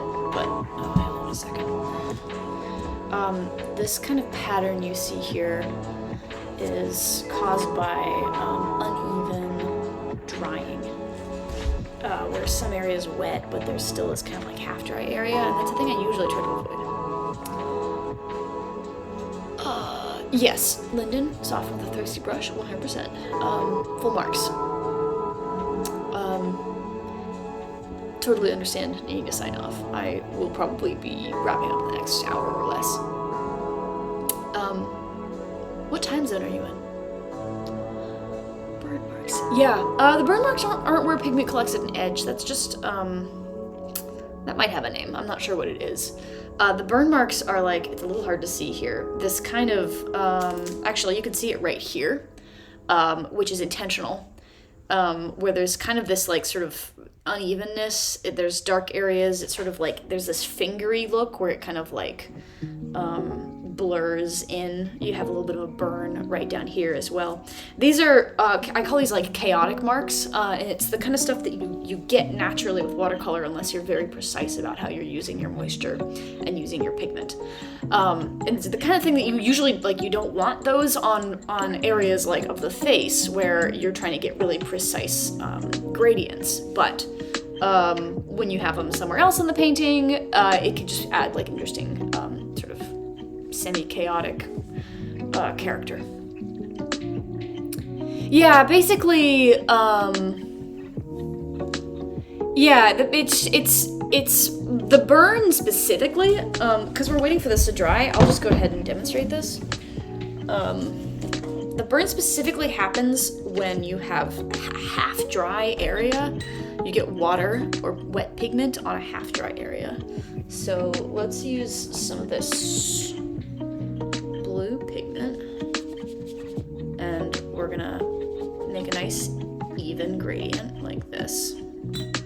And while it's wet like that, it's all gonna blur out.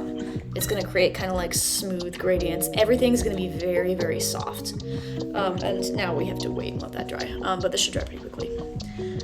And as soon as it's half dry, I'm gonna add a little bit of like more wet pigment to it, and then you'll start to see some things happen. In the meantime, when I teach watercolor, I generally talk about the six, I need to come up with a better name for this, the 6 stages of wet, which is like you have a puddle, that'd actually be 5 stages, whatever, you have a puddle, you can have a totally soaked piece of paper where it's wet and it's shiny, and but there's no like meniscus over it the way you have with a puddle.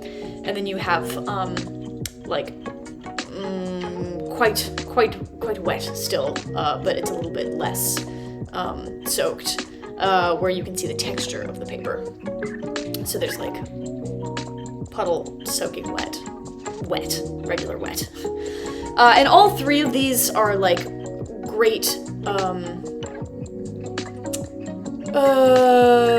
great environments to apply your pigment into for certain kinds of effects. You'll get pretty reliable effects. When it's like a puddle, sometimes pigment will move around in sort of unpredictable ways, but you can use that. And when it's like soaking wet, like this was, that's a really good place to get smooth gradients. However, as soon as it exits past that soaking wet, as soon as it starts to look kind of matte, like we have here, if I put more pigment on it, it's like, it's not dry yet, but it's not soaking wet either. And I take my pigment with a lip brush, and I start to add something here.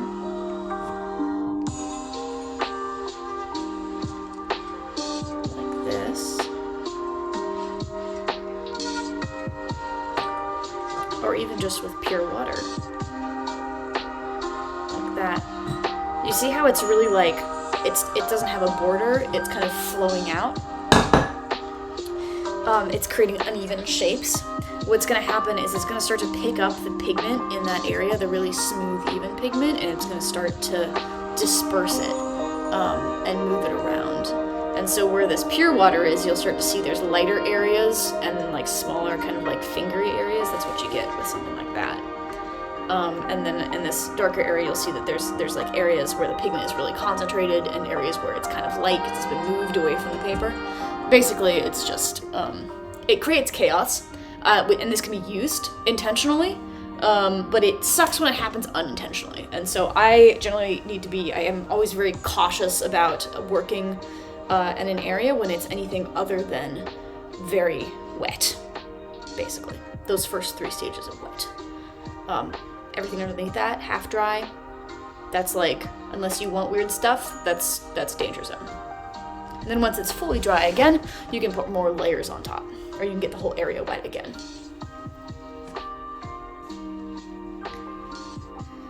Okay, well, we're still waiting on this. Part of the reason this is taking so long to dry is because there's a puddle there, and I want that because the puddle means that the pigment is gonna like really settle in that area. But it does mean it's gonna take a moment. What I'm planning to do for this is I'm gonna go over it with another layer,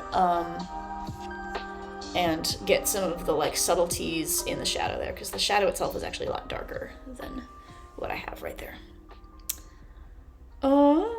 In the meantime, let's tweak some stuff. I'll move this to right here so you can watch that. You can watch paint dry. Yeah, thank you for joining us, Lyndon. Have a good nap, sleep, whatever it is you're going to. Thank you for joining. Hope to see you next time.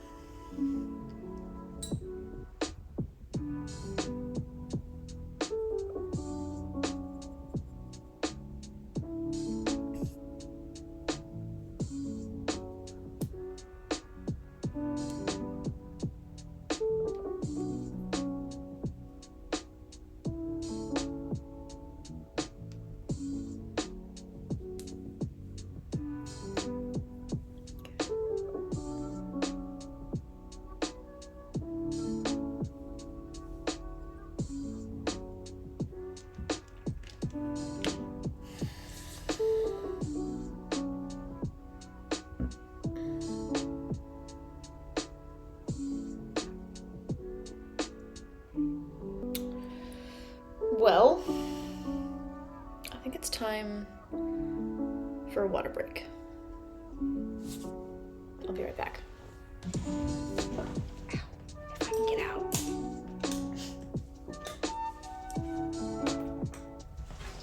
Hey.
I am going to move on from this area pretty soon.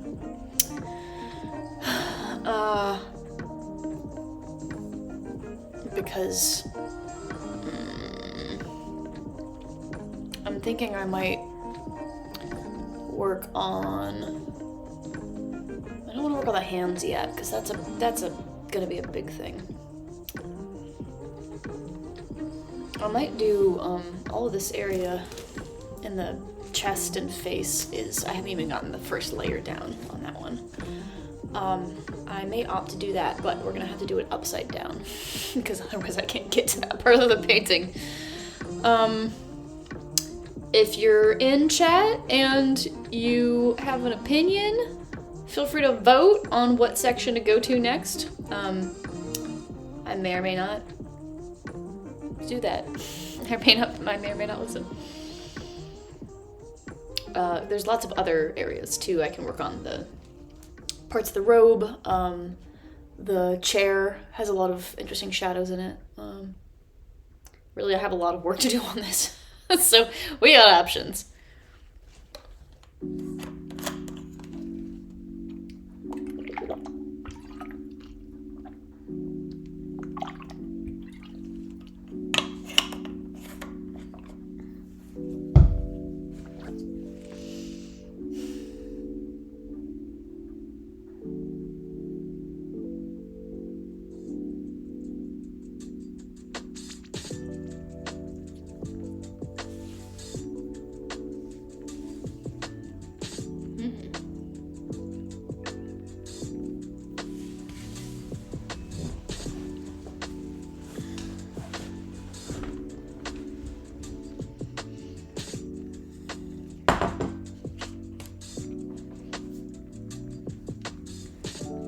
Okay. In absence of other opinions, I think I'm going to get the first layer down on the chest and face, and then call it a night. Hopefully by 10, we'll see. I have a lot of sleep I need to catch on, so.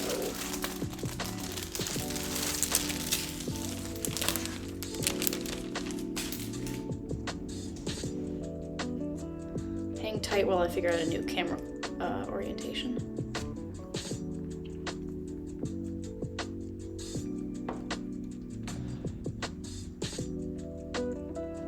Okay, I'm about to find out, and you all are about to find out with me if I can paint upside down. I have not tried this before. I'm gonna flip my painting, and I'm gonna flip, oh my god, guys, this painting is huge. I'm gonna flip the painting, and I'm gonna flip my reference photo, and I'm just gonna hope that my brain does the required work to figure the rest of that out. Oh god.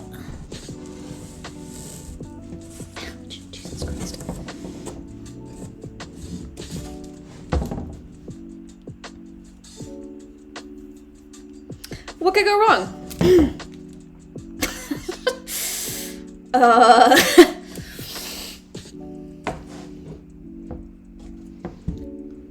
See, maybe we'll do like an angle deal. I can do that. Maybe like right here. Brain does sideways a little bit better than brain does upside down. And I'm not trying to get detail in this. I'm primarily trying to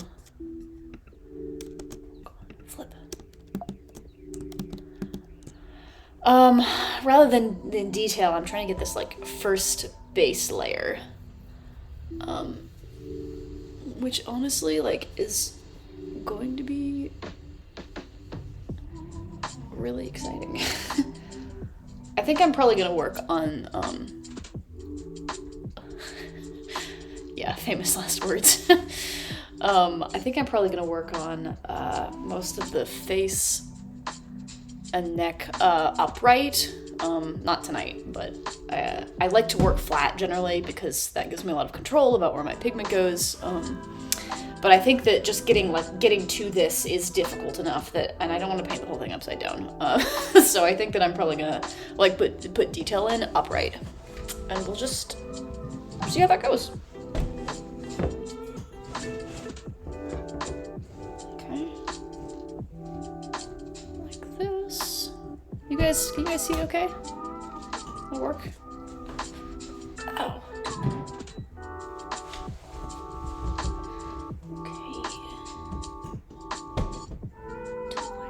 Anyone who comes into the stream is gonna have to guess what's going on. Alright, things I'm doing. I have my second jar of water, my trusty Tostitos, which is my clean water.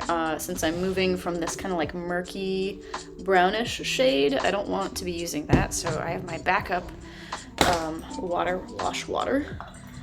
And I'm going to be using the squirrel brush that I have been using. What is floating in my water? Oh my god. It's fun.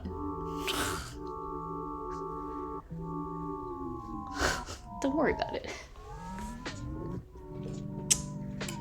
Coming back to my trusty warm-toned palette. I'm gonna wash off the bottom of it a little bit because I want to be working with primarily really light gold tones. So we're gonna clear this up.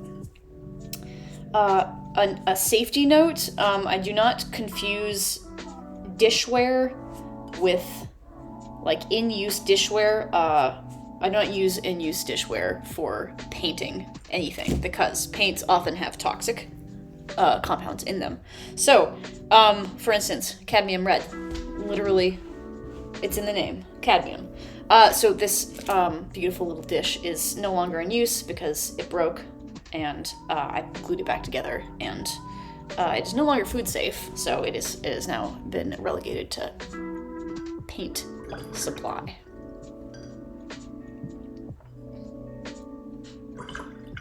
Just in case anyone was worried about me eating off of my dishes. Okay, so the way I do this is I look at the lightest tone. The very lightest tone in this section is white. There are areas here where I have masked off the paper with Frisket. That's right here, here, here, here, here, here. All these areas aren't necessarily completely white, but I want to preserve them as white until I get my like base layer down. So white is the lightest shade, and now I'm looking at like what's the second lightest shade. So looking at my reference, right around here, really light. Right around here, really light. Up here, also really light. So I'm gonna put down a pinkish gold, very, very light pinkish gold layer, and then I'm gonna kind of push a little bit more of the orangey, reddish, brownish tones of my model's skin in selectively into this centerpiece. But I'm not gonna try to do too much all at once. Famous last words. As you had seen earlier, most of the, a lot of the paint that I used in this area right here, this is like really, really yellow. It's gold yellow. But if you look at the reference photo, you can see that it's pretty gold. However, up here, she's got less gold and it's a little bit more sort of peachy. So I'm gonna take that into account when mixing my paints.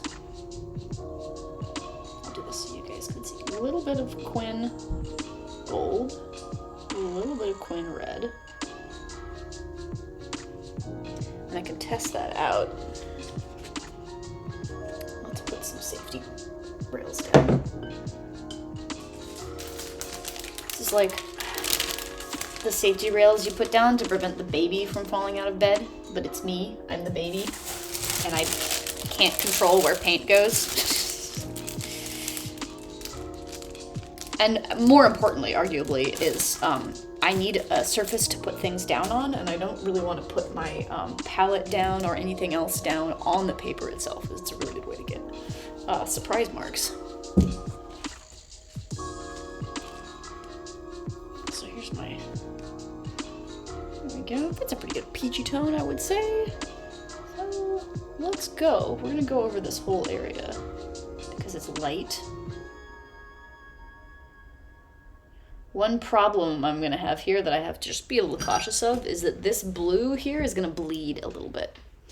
That is okay, mostly because this area is in the dark, but I'm gonna try to prevent too much bleeding into the skin tone. This is generally why I work light to dark. In this case, I should have put the light layer down first, but I was just trying to get through this big area of robe. But generally speaking, you want to work light to dark so you don't end up with this kind of bleeding happening where your dark layer starts to bleed into your light.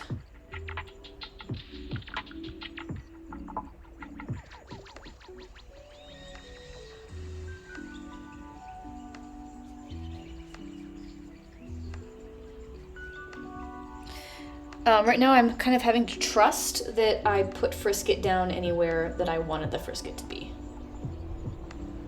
This is not always true. Sometimes it's not. Sometimes I find out later that I didn't do it right, but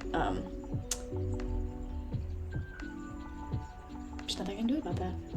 So now I have this whole kind of pretty even peachy layer, and it is it is sopping wet is the layer, the level of wet that it's at. And I want it to soak in just a little bit first. I want it to dry like pretty evenly. But I also want to drop in some additional pigment. So while that is soaking in, I'm gonna pull in less than that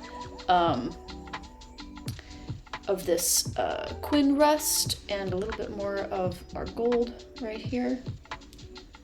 And a little bit of pink. If you have seen me work before, you know that I do not always use flesh tones to paint fleshy parts, because rarely people aren't actually flesh toned, really. Skin is made up of a composite, like a combination of reds and blues and greens and sometimes purples. It's really, there's a rich rainbow that goes into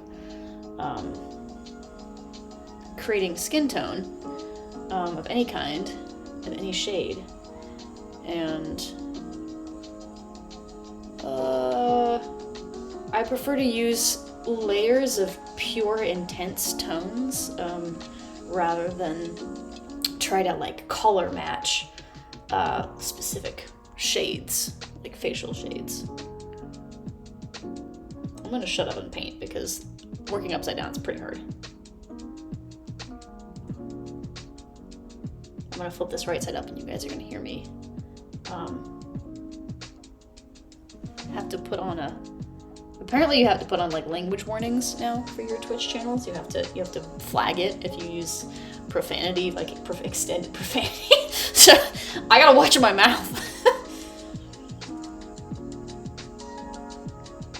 I'm not trying to get the darkest darks here. I'm trying to just get the midtones and get the midtones where I want them to be and not where I don't want them to be. Oh, that's hard. Okay. There.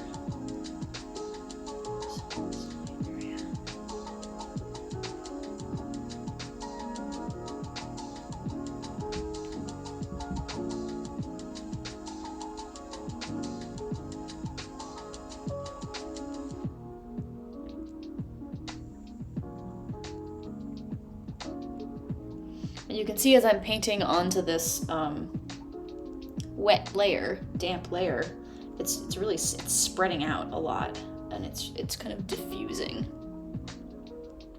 Oh, I did not want that. I can pick up a little bit of pigment anywhere it goes, when it goes somewhere I don't want it to go.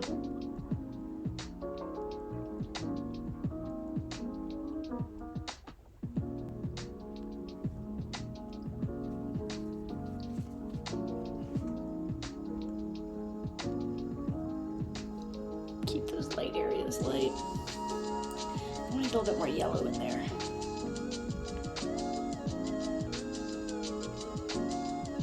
So that it's clear that this is all continuous. I may be putting in more yellow than is actually in the reference photograph, but that's, again, everything is relative, so I need to make sure that I am keeping the skin tones harmonious so it looks like I'm painting the same person as opposed to a disconnected top half. Okay. think more or less what I'm trying to get for my top layer. I don't want to overdo it.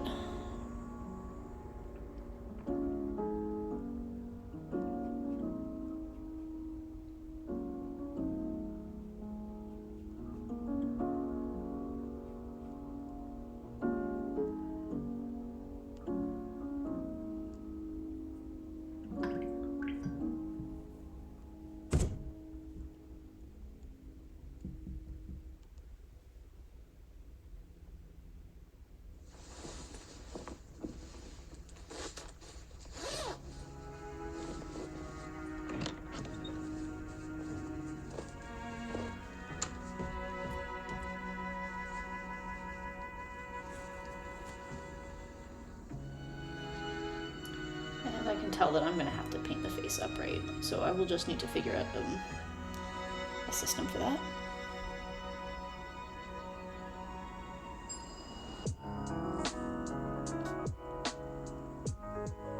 Okay, I gotta stop.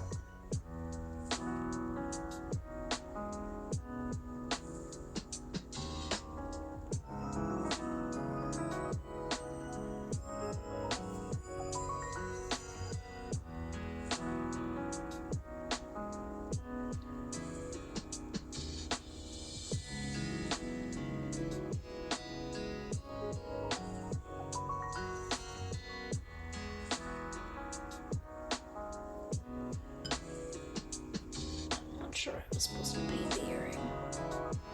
We'll find out, won't we?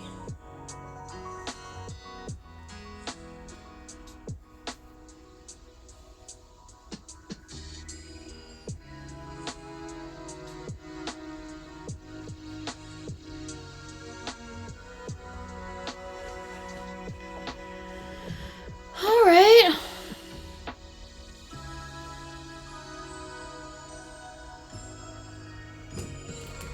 That right side up and see. I think that's right for the first layer. The second layers will add in more more reddish tones, more of that rust. That first layer just needs to have enough of the warm gold that's behind her skin, and provide enough contrast from the white areas.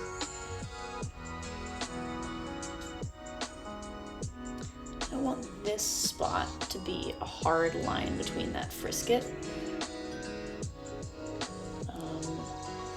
So I'm going to pick up a little bit of pigment with that thirsty brush. Thirsty brush. Just to preserve some of those light areas.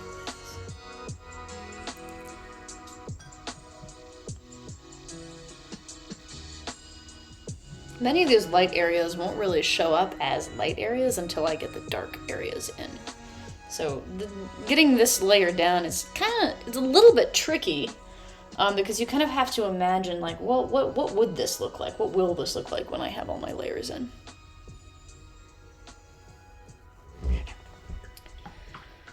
Call that good. Oh my god, it's almost nap time.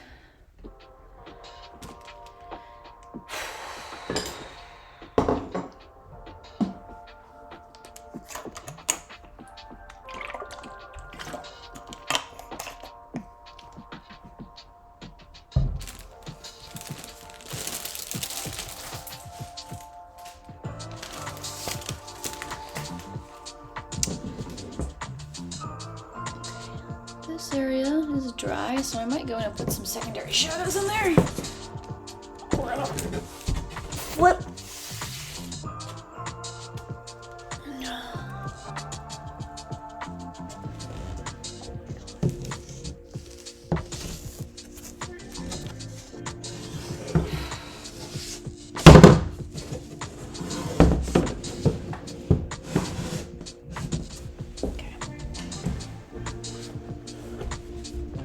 Back to the feet.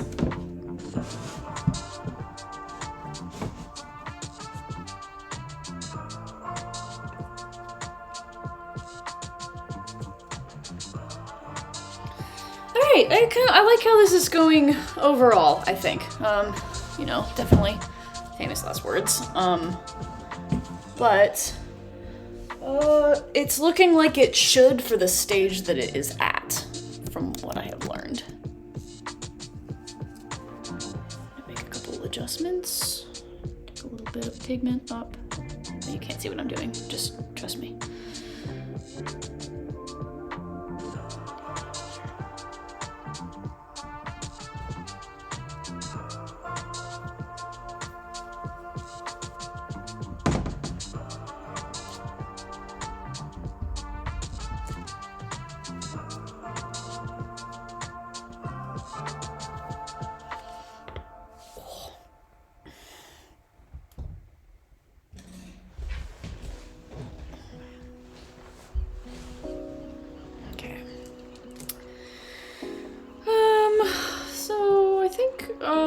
Second layer of shadows to really get the depth in that knee, and then bedtime, unless something happens and I make bad choices.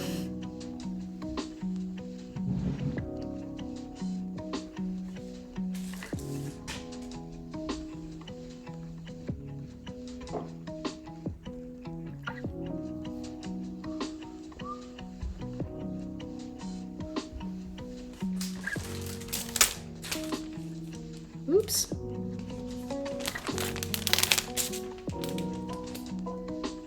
That's okay.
is 10 p.m. and almost 3 hours, and I made great progress. We've gone through some feats, 2 whole feats, and got a base layer down for the head and neck, and have worked out the shadow in the leg, which I'm really excited about. I think it might need a little bit of tweaking still. I think it kind of gets darker down as it goes, but again, that's one of those things I'm gonna leave until later when I really start sort of making sure that everything harmonizes, everything comes together. My back hurts, so I'm gonna go get in bed. I hope everyone else has similarly exciting plans.